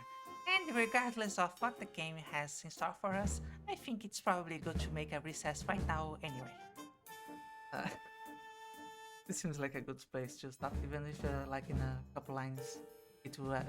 Oh, yeah, didn't it prompt us to save like quite recently anyway? Yeah, I think it's just going to steamroll through it. Let's take a break here. 5 to 10 minutes. We will be right back. Yep.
Oh.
Unbelievable.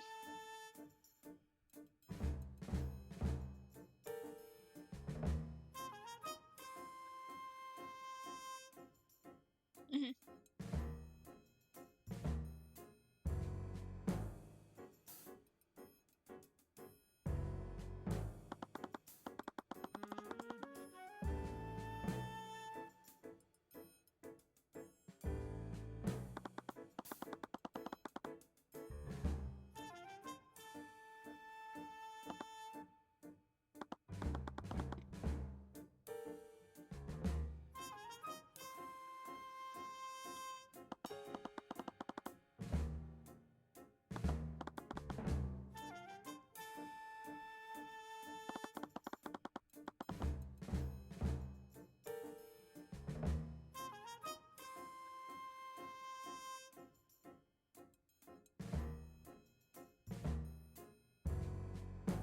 Yeah, I don't know. I'm just gonna assume the H is silent.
Why are we still cross-examining our own witness? The prosecutors normally don't do that.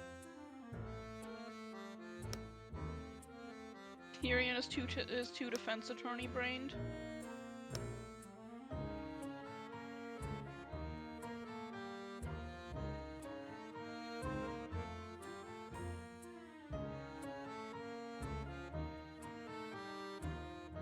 Yep.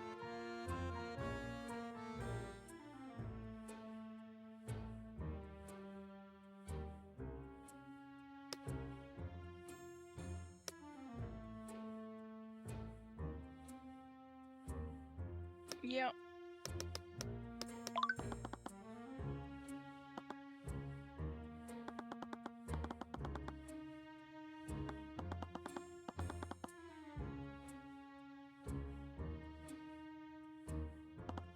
Orangutans are not monkeys, they are apes.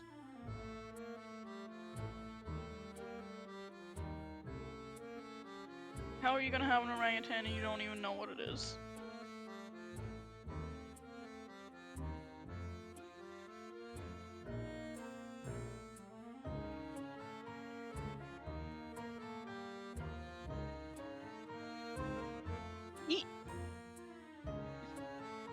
Maybe he is like too small to be an actual orangutan.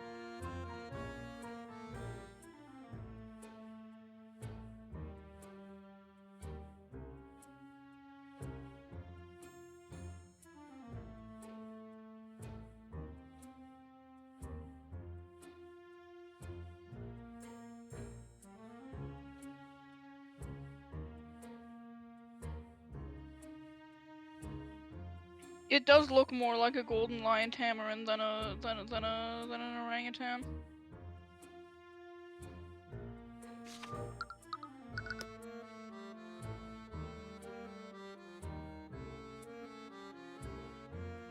That's definitely that's like actually definitely a golden lion tamarin and not an orangutan.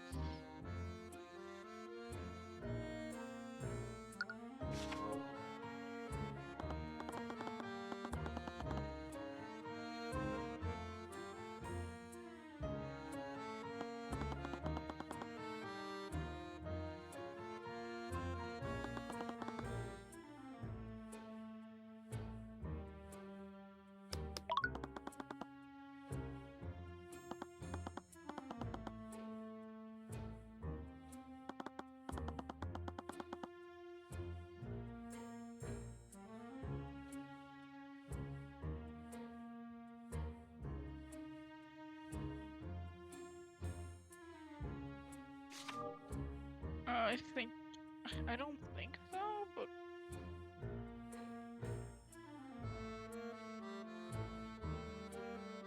probably.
was basically said already. Like, we knew that.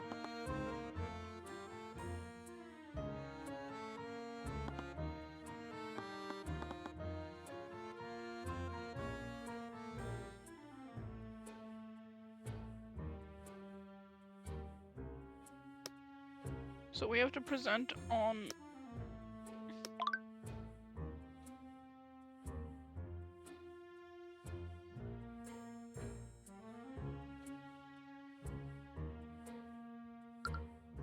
Probably have to present something on this statement, but which version of this statement is the question.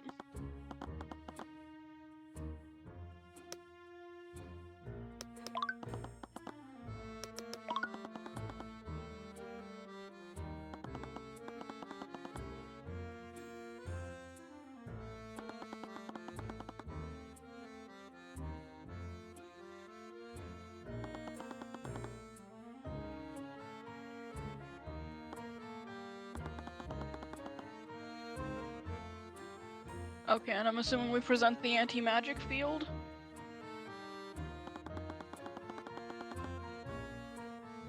One second.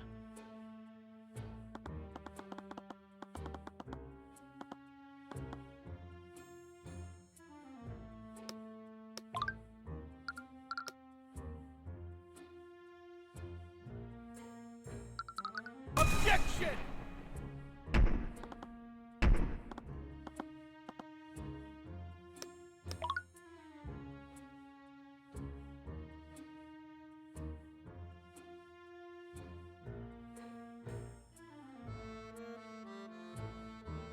Okay, I'm back. My mom wanted something from me.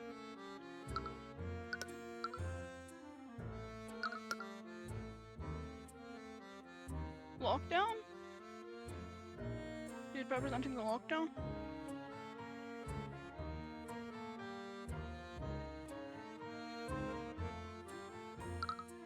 Objection!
He does not look right on the stand.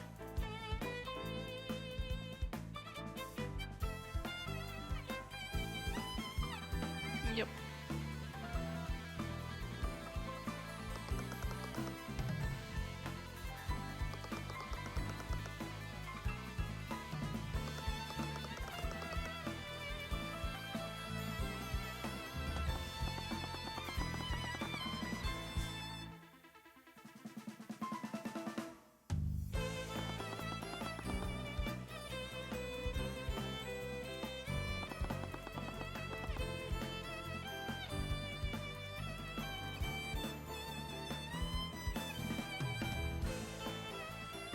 Yay, yippee.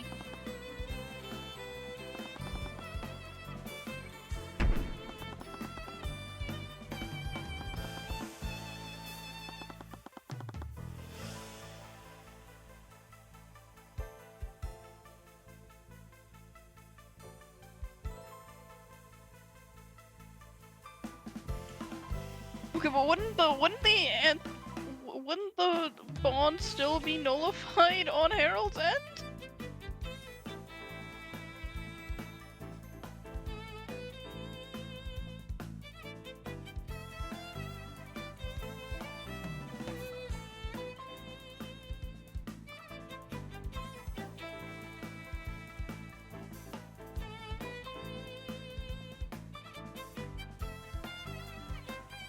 I'm a little confused by the logic here.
You are proving Beatrice's innocence right now here, when you're supposed to be the prosecutor, so you're not supposed to be doing that.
Why would she? She's not, like, Harold is not her client.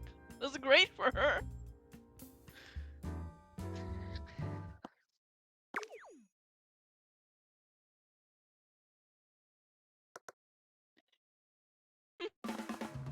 Tyrion.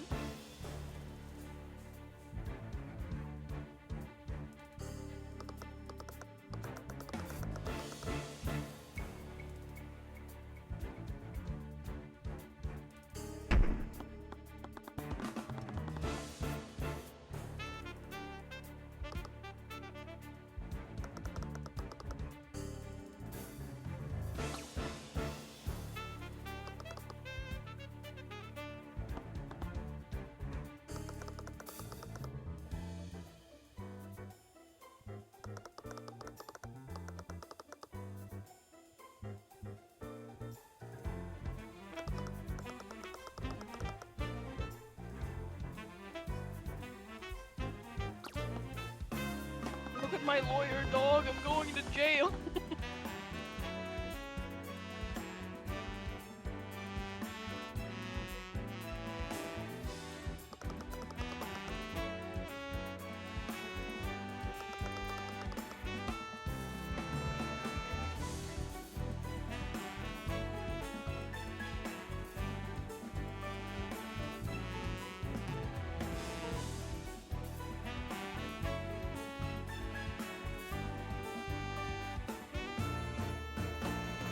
Yeah.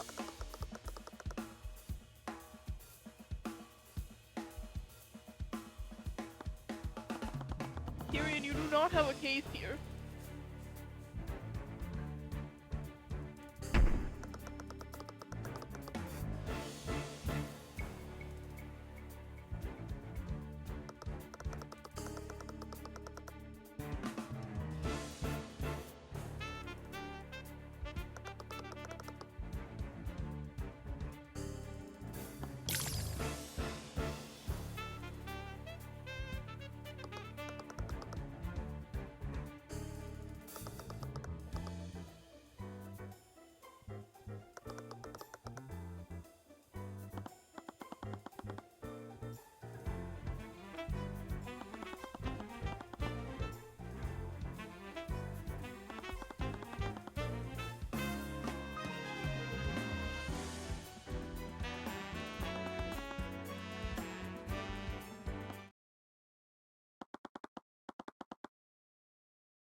concealed.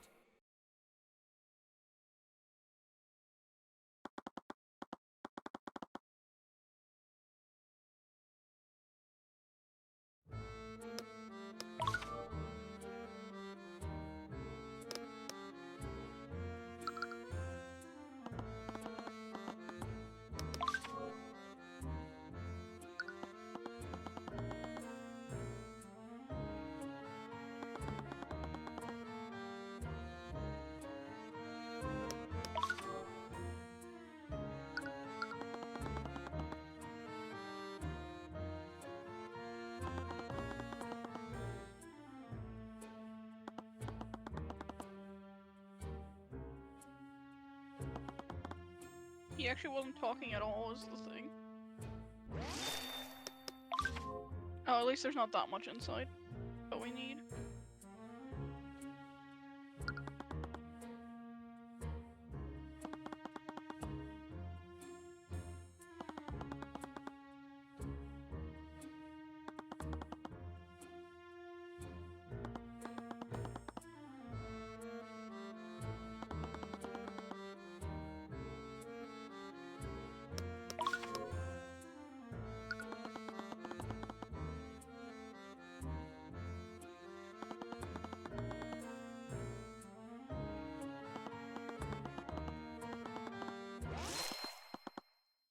Oh, okay.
Maybe.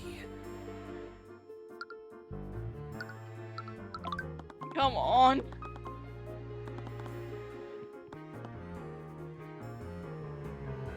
Oh, okay.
Maybe.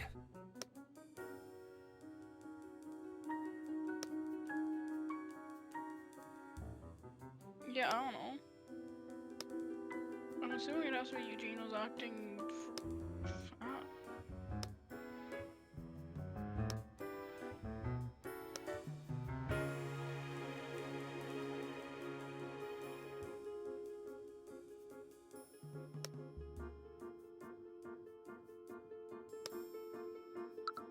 Acting to frame Harold? Oh, okay, yeah, okay.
What if...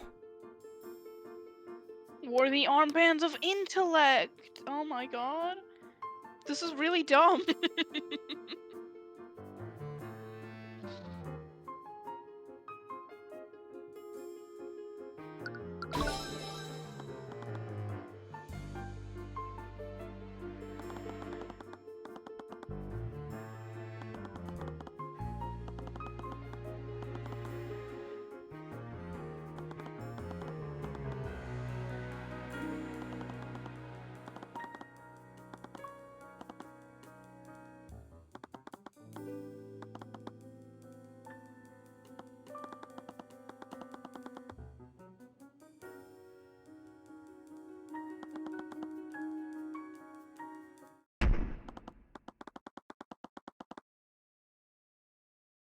Are we cross-examining the monkey?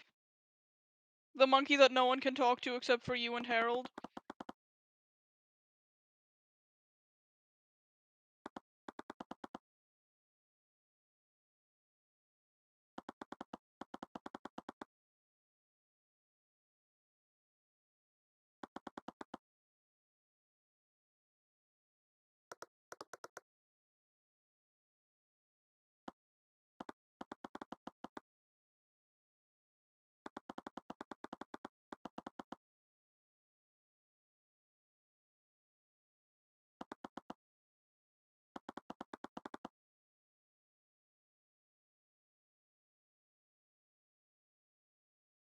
Have some more confidence, Tyrion, come on.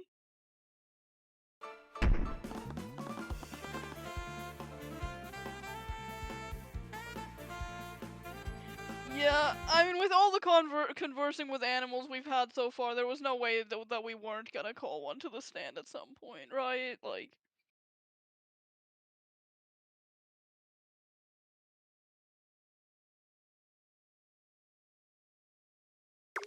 Yep.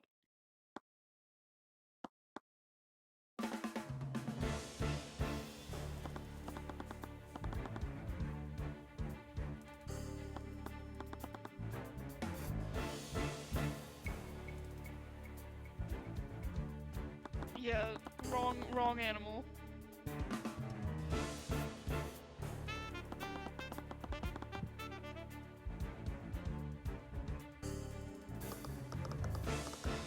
Yeah, it sounds pretty out there, even for us.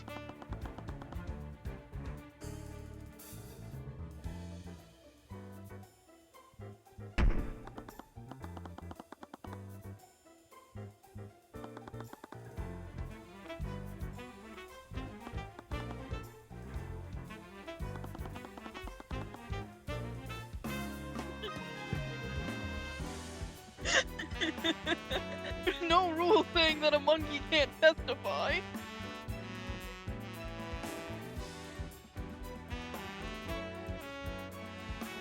Yeah, no, for sure.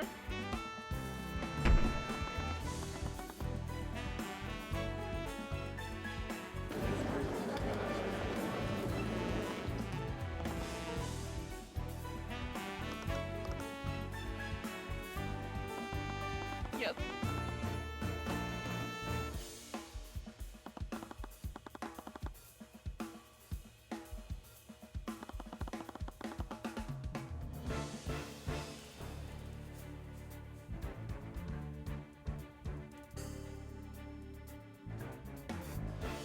Yeah, I'm gonna be honest, I think you can just say no. Like, I think there's a lot of things that are technically not illegal that Tyrion could request to do, and you could just say no to. Oh my god, Varus, uh, hello, and thank you so much for pointing that out. I was muted this whole time since the start of the like half an hour. Oh my god. Okay. Oh, fuck. Okay. I forgot to unmute myself before the break. Thank you very much for that warning. Yeah, at least it wasn't since the start of the stream. Of that, I'm sure. Yep. And at least it's like we can all see the. Yeah. At least we can all see the dialogue. Damn. Oh. It's not as if this will reveal anything. I can't believe I'm saying this, but bailiff, please escort Lord Harold's son's monkey to the stand.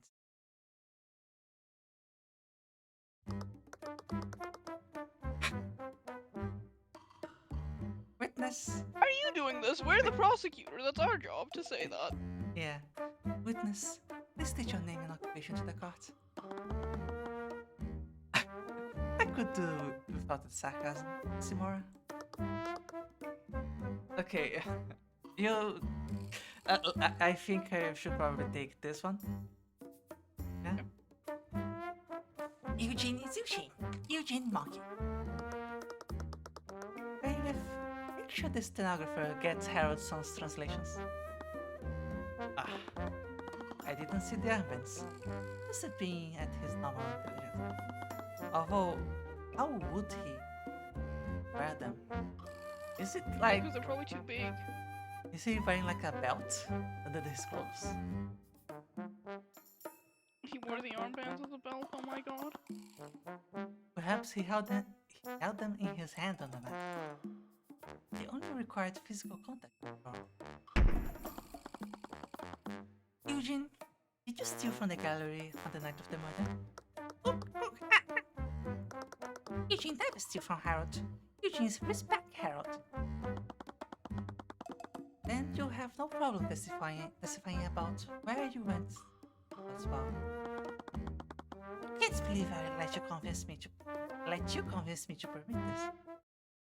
Convince you to permit this. All he said was, it's technically not illegal.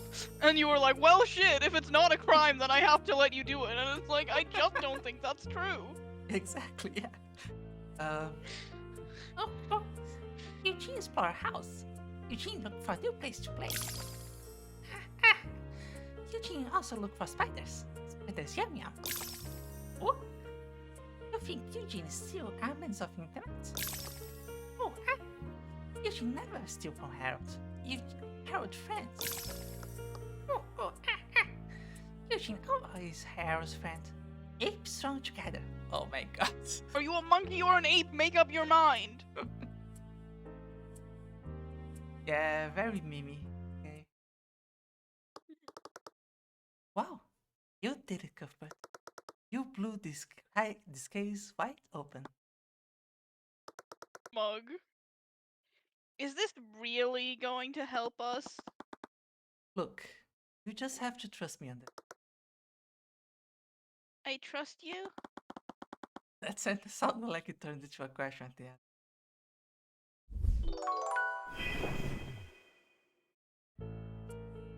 Okay, so interpret, huh? Oh boy.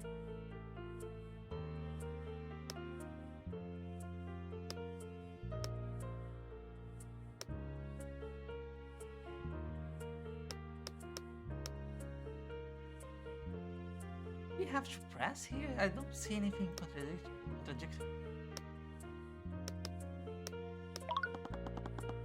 Harold is an associate of House Frege. Surely you visited Frege Manor before that time. Manor constantly changes. William always doing renovations. There's always a new discovery to be made. But please, William certainly had the code for it. Anyways, what else did you do? Enjoy eating spiders? Spiders good, rich in nutrients. Wait, really? Some cultures in the Eastern Kingdoms eat roasted crickets. I've tried them. They're actually not bad if they're prepared correctly. I don't think I could ever be that way. Anyway, please stay on topic. It's technically not illegal to talk about eating spiders in the courtroom. we have to let us do it. You think Eugene steals armbands of intellect? I wasn't accusing you of anything. Perhaps you accidentally unlocked the case and took them thinking there was some sort of toy. This could all be an honest mistake. Eugene, not dumb down. That is an interesting sprite. Eugene know how important artifacts are to Harold. Eugene never take it from him. You might have not have knowingly done it. Perhaps you took one of the artifacts by mistake. Eugene never do that. How do you explain your brief contact with this Lord of Spellity? Harold couldn't have telepathically contacted you unless one of you was using it. Eugene don't understand the question. Right, he probably wouldn't understand what works about his heightened intelligence. Unless you consider yourself close to Harold. Harold Castle, they literally have a magical connection. Right, Okay, well, no one asked you, Ruby. Exactly. I suppose the bonds between a mage and familiar would require a lot of trust. Harold saved Eugene from back many years ago. Eugene would never betray. So you're a rescue. Batman locked Eugene in cage. It helped people throw peanuts at Eugene.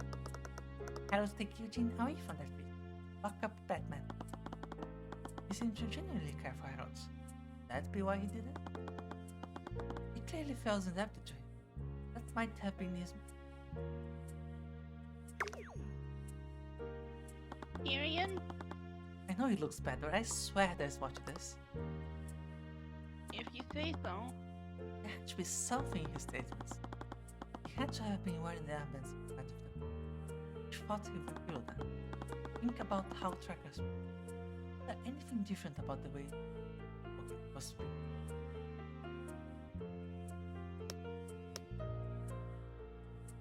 The fact that he knows Storm is suspicious. He isn't saying like you think Eugene still rings or something like that. Objection! Wait a minute. Eugene, I asked you before if you stole anything from Harold's gallery. Eugene, no. Eugene would never steal Harold. Cuthbert, don't waste our time by having him. The thing, Miss Mora, that's not the same statement in testimony. I asked the witness if he stole an artifact from the gallery. I never mentioned the armbands of intellect. What are you talking about now? The witness lacks the understanding of artifacts. If that's true, why did he use its actual name? I'm afraid I don't understand what you mean, Mr. Cuthbert. Your Honor, animals can't speak the same way that humans do. Even when telepathically established, their vocabulary is extremely limited. Right. Tracker called the sort of spell eating a stick before. It was hard to understand what he really meant. Exactly. So that raises the question. How did Eugene know that they were called? How did Eugene know they were called the armbands of intellect?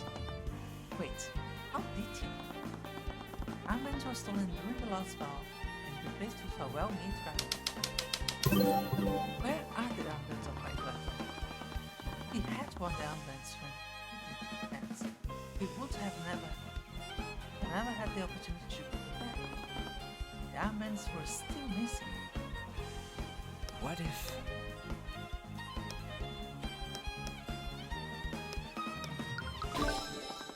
It couldn't be. Was he really? Armbands were designed to be worn by humans, so Eugene couldn't wear them on. Where would he wear them? I initially thought that he just carried them. Far simpler. Eugene saying that he didn't steal the armbands of... Eugene told you already. Eugene never steal from Harold. My second thought is that maybe it was like under his hat. Yeah, it's probably either under the hat or under the shirt or something. And I suppose you wouldn't mind taking off your hat. That's a Whoa, great whoa! He's doing the anime glasses thing! I mean, that Holy already proves it, quite shit. frankly. I kinda want to make this like my profile picture in something, but no, my brain. Just according to K-Cock. You can't be serious, Cuthbert. You seriously think he's wearing them right now? The only thing that makes sense. armbands were taken on the night of the murder. They are still. If Eugene did indeed steal the armbands that night, he would have never had the opportunity. He had no choice but to continue wearing them until the investigation was over. This is absolutely ridiculous, just being a fairy tale. If I'm wrong, the witness can easily refute my theory by removing his hat. Well, what's going to be, Eugene? He finally broke character. His posture straightened to something far less pure. His back straightened, his breathing became controlled. Arms became more deliberate. Slowly but silently lifted his head, revealing what had been right under all of our noses. No, can't be serious. Everyone could see plainly. He was wearing the armbands like a crown around his tiny head.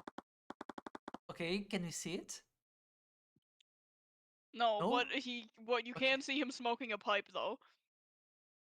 From out of his head, I saw him pull out something else. Oh my god. Oh my god. New music? Oh wait, this music is back.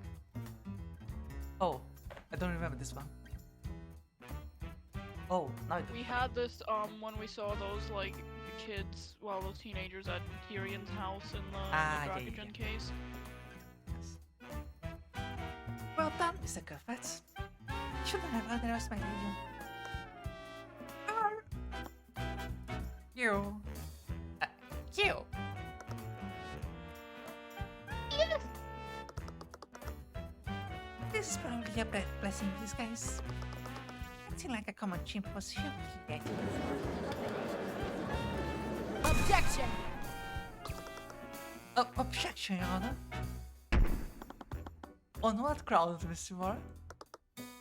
On what grounds? Everything about the situation is objectable. I object to this monkey smoking a pipe. Well, Miss Timora, there's no rule in there's no law saying a monkey can't smoke a pipe in the courtroom. It's downright absurd. Is he seriously Beatrice's accomplice? But, Miss Timora, we can't deny what's clearly in front of us. I was not ready for today. How is he even talking right now? Armband, I Scholars guess. believe that humans and apes evolved from a common ancestor. Perhaps all, Right, but he's a monkey. perhaps all apes can speak the common language under the right circumstances. Evolved. Please, I've observed your society. I'm... Evolved, please, I've observed your society. I think calling yourselves evolved is being quite generous. This can't be happening. Well, are you all done gawking at me? Bloody Philistines. Philistines. Wait a minute.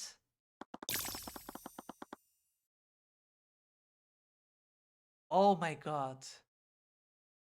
The Eye of Horus was reading the monkey. No. Oh.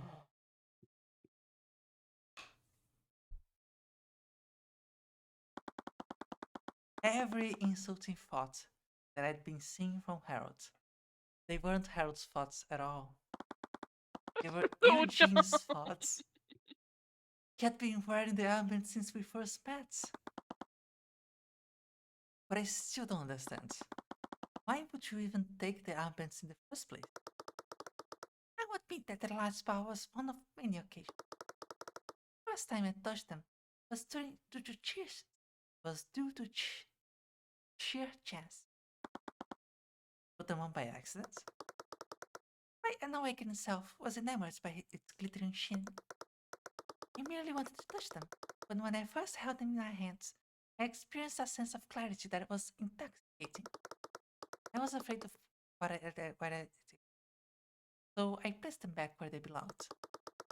As I returned to my primitive lifestyle, I stopped thinking about what I found. You're hooked. I wouldn't quite phrase it like that, but I suppose you're not wrong. I heard the phrase, I heard the password to Harold's vault more times than I could count, felt coming from time to time in indulging the armband's power.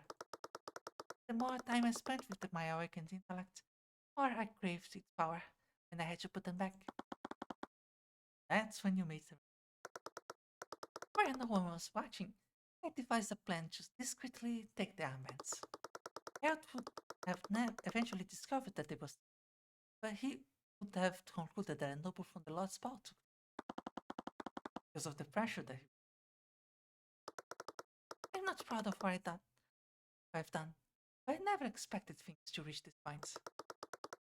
I didn't expect someone to steal the sword of spellwriting as well. I certainly didn't expect a murder to happen that night. So you still maintain that you're innocent? Of course I do. I stole the armbands, but I did not murder William Brecker. Nor did I take the sword of spellwriting. Allow me to elaborate. Wait, new Excellent. testimony. I'll admit that I took the armbands and replaced them with a replica, but I was not the crook who stole the sword of spellwriting.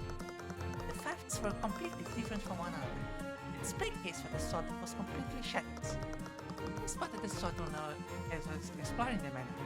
It was lying in the middle of a hallway. I wondered why such an important artifact would be lying there. I took a closer look to inspect it. That's when I heard Harold call out to me telepathically. The sword must have protected me, and by extension Harold's, from the anti-magic field. Oh! Oh right, yeah, because any magic that affects the familiar also affects the right. Okay, yeah, that's why. And vice versa. The vice versa is what I didn't expect. Yeah. Okay. Okay, game.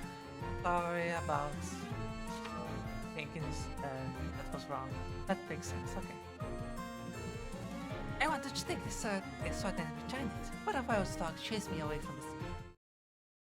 Wasn't a wild dog. He has a point. He didn't need to shatter the display case of the sword. Yeah, he already knew the answer. Raka said that Eugene was the one who hit the sword. Furthermore, he escaped into the air vent that led to Sunday. His actions that night were definitely not as innocent. He must have lied somewhere.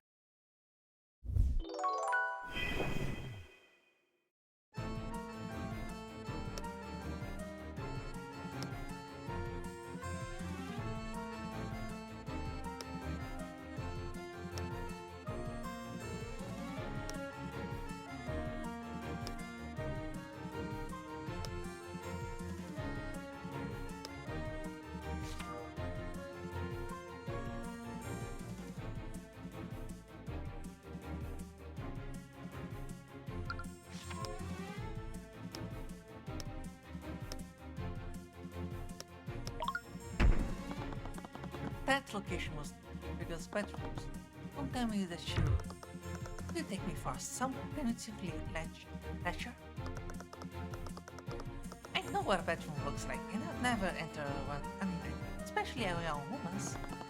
And why were you there? I was coming back from the rooftop garden.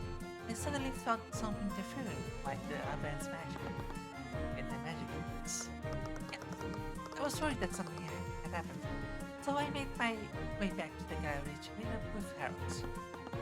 I see. Would you add this to your testimony? Very well. Rooftop garden to the garage.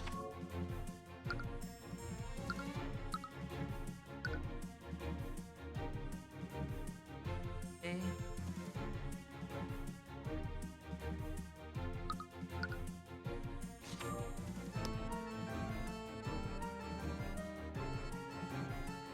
Huh.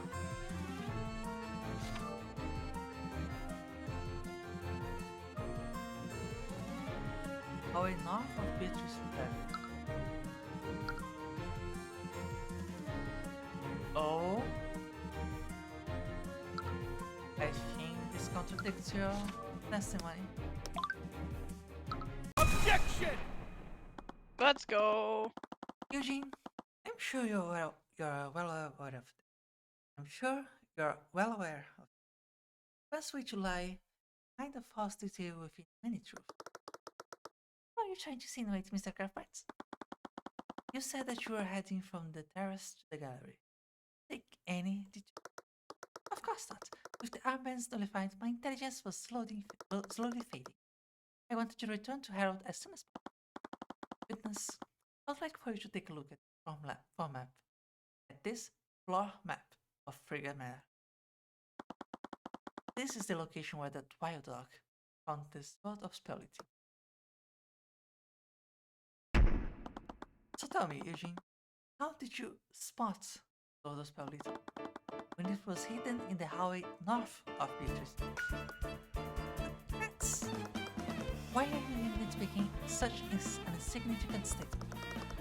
He probably just got distracted and went down the wrong hallway.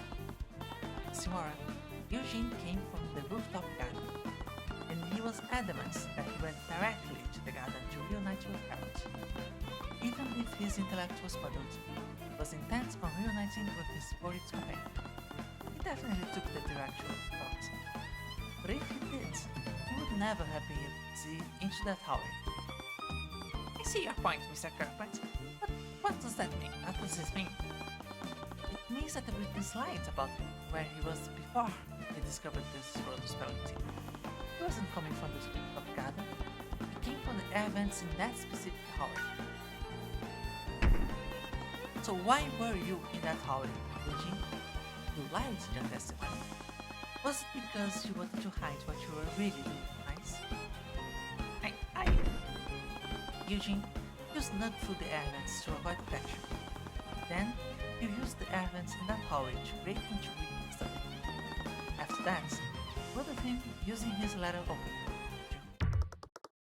That's not what I went there to do. No, I didn't mean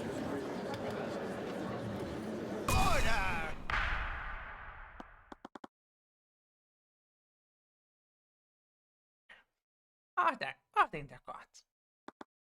Witness, is this true? Did you break into William Frega's study during the lockdown? Yes, I did enter his study, but not for Oh shit. the reason you think. William Frega was already dead when I got there. What? Did you just say? True. Do you honestly expect us to believe a story like that? How could someone else have killed the victim before you got there? Frega took the sword of spellity, and you were the only intelligent creature that could walk through the heavens. I understand how unbelievable and suspicious it sounds.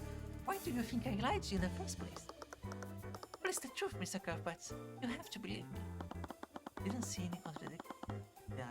But that hardly absolved him. Could he really be telling the truth? That was true, but only brought me back to the one question at the end. So, who really did this? Okay, Eugene, let's assume you're telling the truth. Do you actually believe me? Let's not get ahead of ourselves. You're still my only suspected for this. But I'll give you the benefit of the doubt for now. I see. However, if you want to absolve yourself, I need you to tell me about what you really saw that night.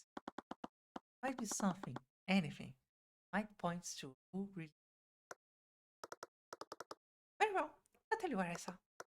Although, I doubt you believe.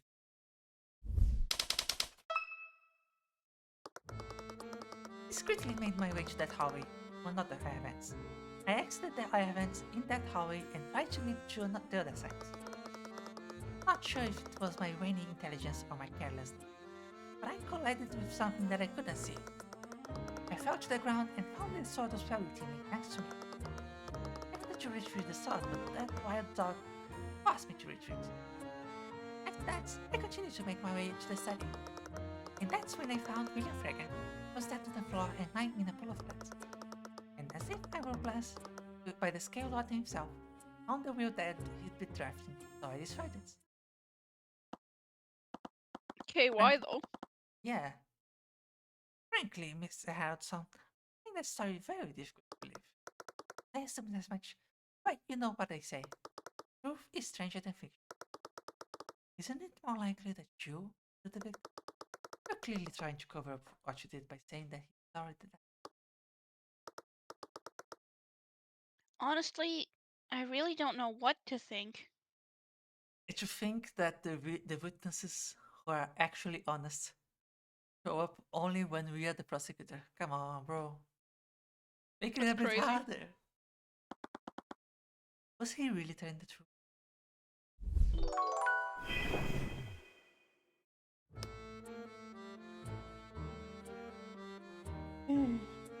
Okay.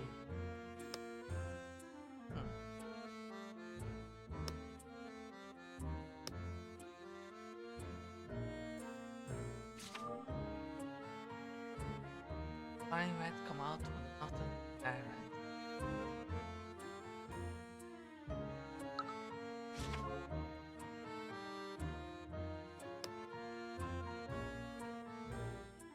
Maybe.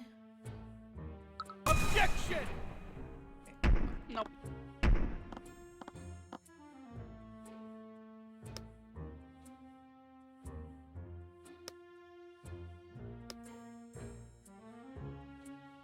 I mean, I want to press on this at least because why did he do that? Yeah, sure. You were the one who took the wheel. I've been trying to. What did they say? I was pressed for time, so I didn't read the entire document. I only skimmed it and found that in order to defund the Herald's own Hall of History. Yes, he went out of his way to specify that in the third copy, concluded that his former will didn't have this addendum. So you try to save Harold's museum by ensuring that they never be submitted for probate. Anyways, do you have the will? My apologies, I cut off the will into a bowl and ate it. I then left the room before my intelligence was completely gone. Your Honor, my witness is eating the evidence. I was really hoping to see if William followed through his threat to disinherit Beatrice. He seems to be telling the truth this time. I agree. I need to be sure. I need to carefully inspect and press each of them. I see. Okay, thanks for telling us what to do. But why were you there in the film? It all began when William Frege got into an argument with Harold. That cur wanted to defund the prestigious Harold's Hall of History. I knew a man like William probably had many secrets, so I devised a plan to break into his study and find something that I could use to blackmail him. As you know, there's a small event in that hallway, connects to William's study, ground floor. I thought I could look through his documents while he was preoccupied with the lost ball. I wasn't aware that William was planning to stay in the study all night. Well, that did make sense. But was he really telling the truth? Okay, so just something completely unrelated occurs to me. Before Eugene revealed himself, he was being translated by Harold, right? Why don't we have Harold's reaction of this whole thing? Like, bro, he was keeping hidden. Like, this has got to be baffling for him. Yeah, anyway. I suppose that did make sense, but was he really telling the truth?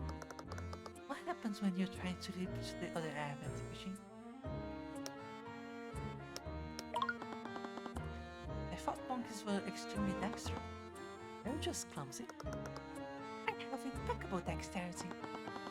Sounded like I struck a nerve there. I must have been muddled from listening to armband's magic. How did you know it was the sort of spelling thing? When I held it in my hands, I felt my intelligence return. But I also had heard Harold calling out to me telepathically. He was clearly growing worried, so I knew I needed to move quickly. Does Wild Dog have a white coat of? Are you acquainted with him? Something like that. Well, next time you meet him, tell him that I don't appreciate being called a rat. I'm a proud orangutan. No, you're not, dude. You have a tail. That is, yeah. You can understand him. I've picked up a little of the canine language throughout my life. I'm also fluent in squirrel and pigeon. can also speak out, but I admit it's barely conversation. As much as I wanted to test the validity of those, they want to relevant to the case. What happened when...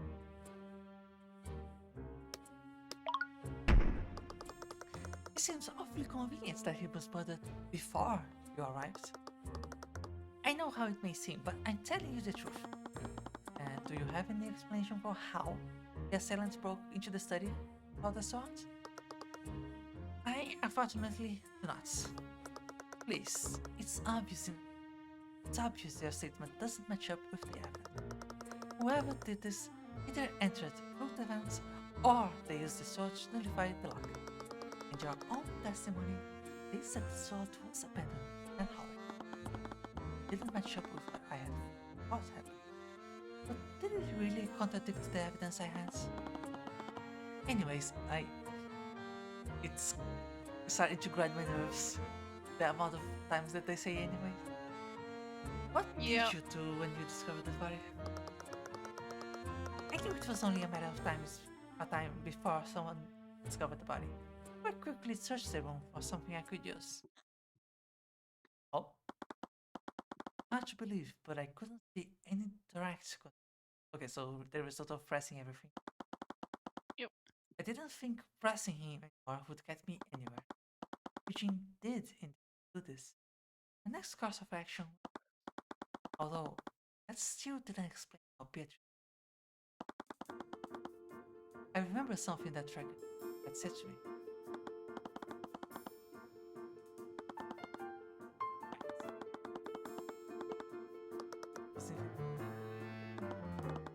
Eugene, when you were carrying out your plan, you turned yourself invisible somehow? No, I hardly had the means to. Even if I had somehow convinced Harold to cast a spell on me, he doesn't know how to cast invisibility.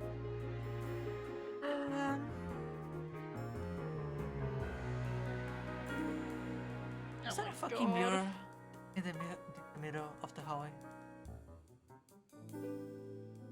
I don't know. I think there was a mirror that was reflecting the other vent. Very few mages do. Right. Remember Ericson's same thing, Wallace's trial.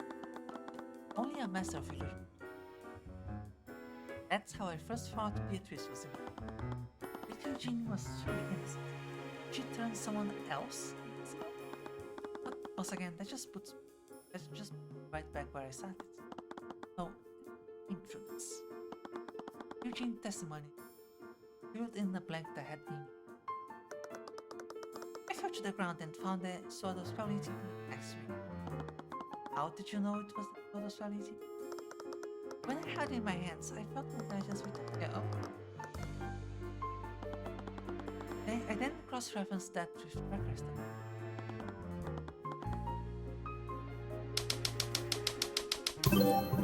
How did the sword of spellity end up in that hole?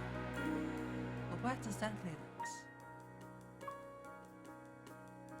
Oh boy. What if?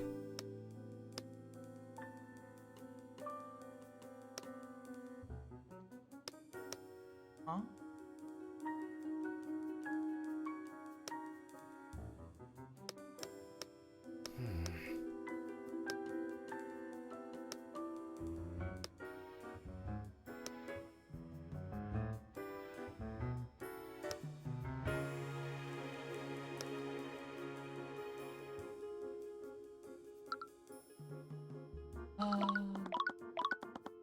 How long did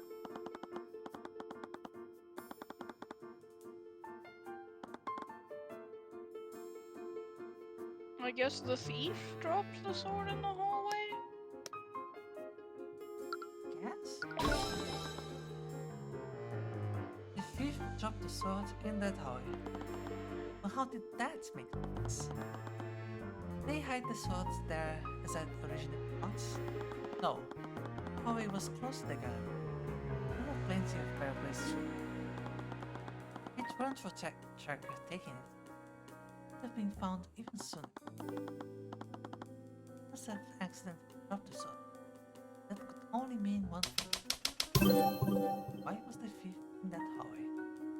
Maybe.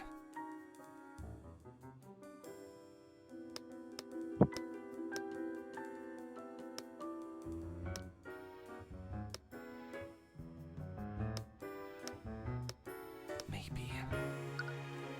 The thief was also sneaking through the events. That's the only reason why they did. That would imply that it's as small as you. Would it have been another family?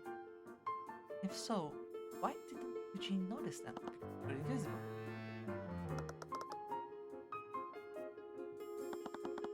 Collided with something you Yep. couldn't see. In other words, something that wasn't visible.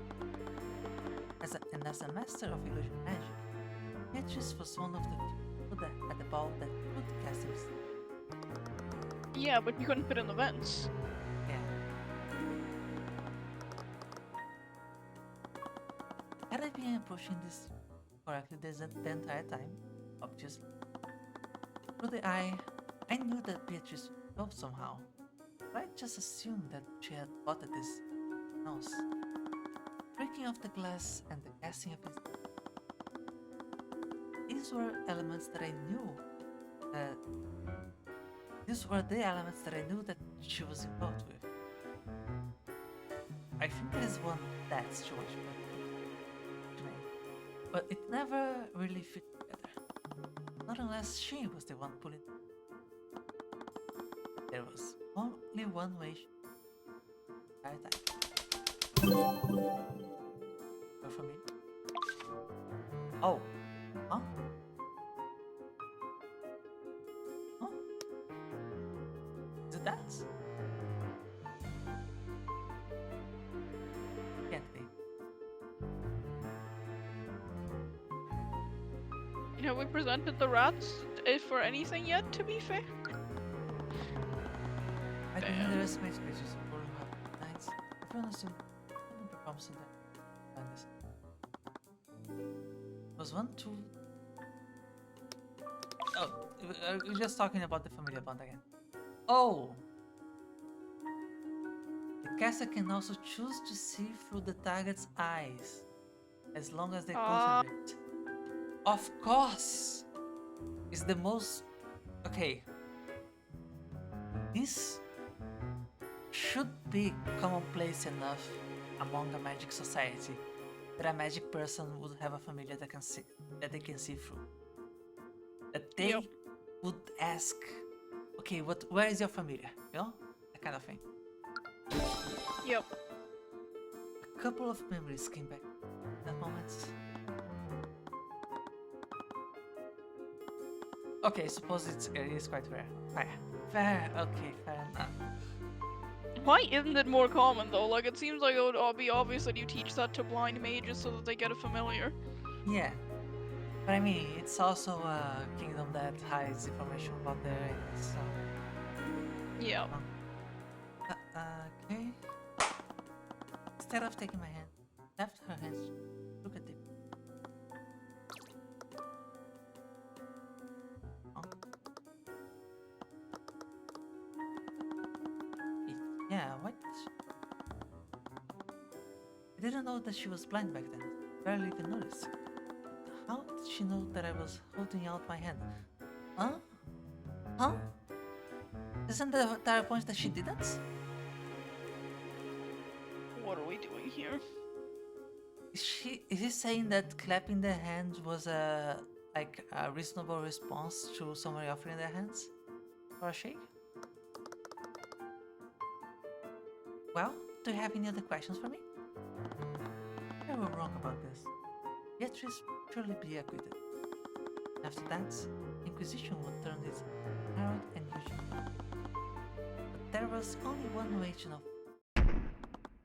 Your Honor, prosecution has no further questions for the current witness. He is dismissed. What? I see. You have something else planned, don't you? Yeah, and I actually need it. Really? I whispered it into her ear. Really? You're making some big assumptions there. Wouldn't the Inquisition check for something like that? Well, she could cast illusion magic to hide the familiar. I know, but it's the best play we have. Do you remember what Sylvan said yesterday? The moment the guards saw the body, one of them cast Detect Magic. With that spell, they would have seen any invisible people hiding in this room. Fair enough. Would they have seen? Would they have seen someone like under her clothes, like hidden in a sleeve or something? Rather than they don't need the invisibility spell, so yeah, it wouldn't matter. Wait, you can use Detect Magic like that? Of course, it's standard procedure. Yeah, we already. Yeah, it's All spells, yep. if everything goes the way I think it will, I'll be able to prove its existence in front of everyone. Alright, I'll follow your lead then. So I guess the plan is to cast Detect Magic in the courtroom. Yeah. So, Mr. Cuthbert, how do we proceed? Your previous witness brought about more revelations than I could have ever guessed. However, you still haven't given us substantial explanation about how the murder occurred or who actually did it. I understand that, Your Honor, but it will all make sense after I call my next witness. Another witness? I understand your hesitance, Your Honor. Everything that we've learned throughout this fight is finally coming together. This final witness will tie it all together in a perfect knot. Your Honor, the prosecution calls Beatrice Prager to the stand. Yep. Hey, so I know it's his turn and all, but usually the defendants can just say I plead the fifth. That's it. Yep. Seriously, There's Cuthbert? exactly like one time in all of Ace Attorney where someone invokes their right to remain silent, Yeah. and then he is immediately manipulated immediately manipulated out of it like minutes later. Seriously, Cuthbert? You went to all that trouble just to end up calling my client to the stand? You and your client have the right to refuse, Smart. But I wonder how that will reflect on your client's character. It didn't really matter. It was already steady match to Mr. Carr. We could carry out our plan regardless of what you did. But it would have much more impact if I could break her into lying on the stand. My client says that she is willing to testify. However, we would like to propose how to be set. With these new developments, I'm sure you can understand that we have much to discuss. I see no reason to not grant the defense's request. Is this really okay? If we give them time to prep, they might realize what we're doing. I know, but I don't think we have anything about. I've been learning a lot about this case began. It was hard to read her expression, even with the eye of Horus. She kept herself guarded and kept her true intention. Powerful. More powerful than her father ever cared to admit. Despite this, he tried to control her inside the cage. But Beatrice's figure would never leave. She wanted freedom and control. And she would do whatever it took to get it. I'm sure the accident that blinded her didn't help things. It also worked in her favor. But blindness made people underestimate her, and she found a way to even that to her advantage. Everything was said and done. She abandoned everything. Her wealth, her status, and her family. The witness, she could have greeted her tea until it was her turn to lead House Fair. If she was willing, she could have even secretly pushed her father past the gates of death herself. But she couldn't bear to live like that, even temporarily. I had no idea why this was how she chose to do it. Perhaps it had something to do with her meeting. But I did know one thing. Beatrice Frigga never pulled her.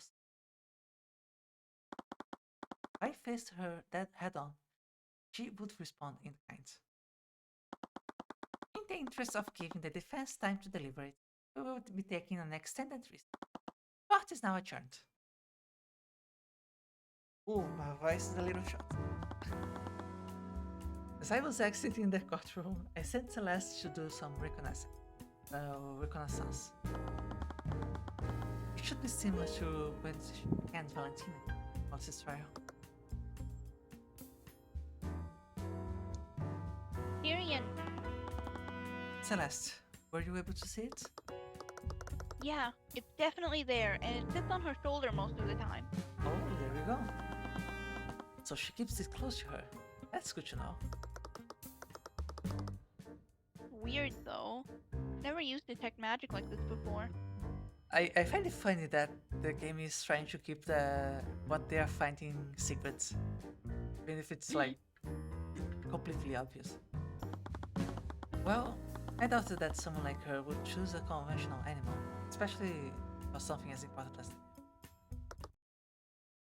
Cuthbert. Miss Timora.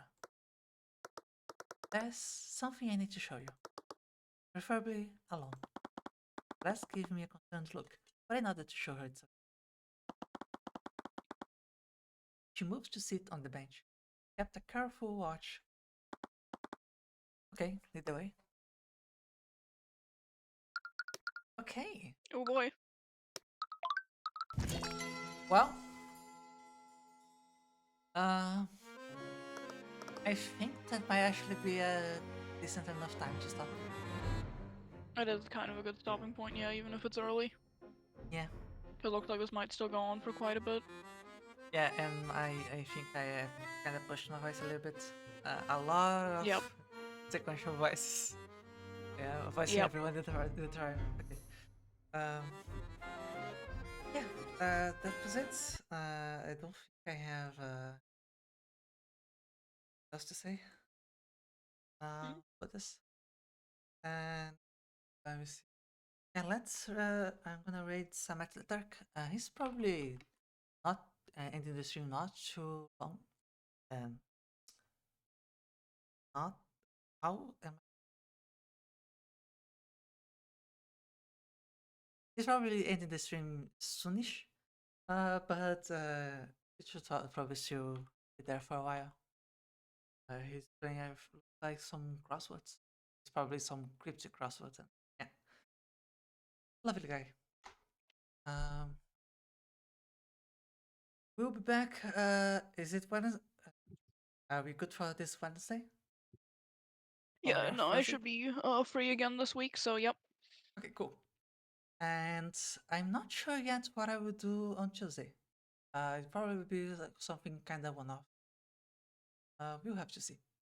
Anyway, yeah, thank you for stopping by. Bye bye. Bye.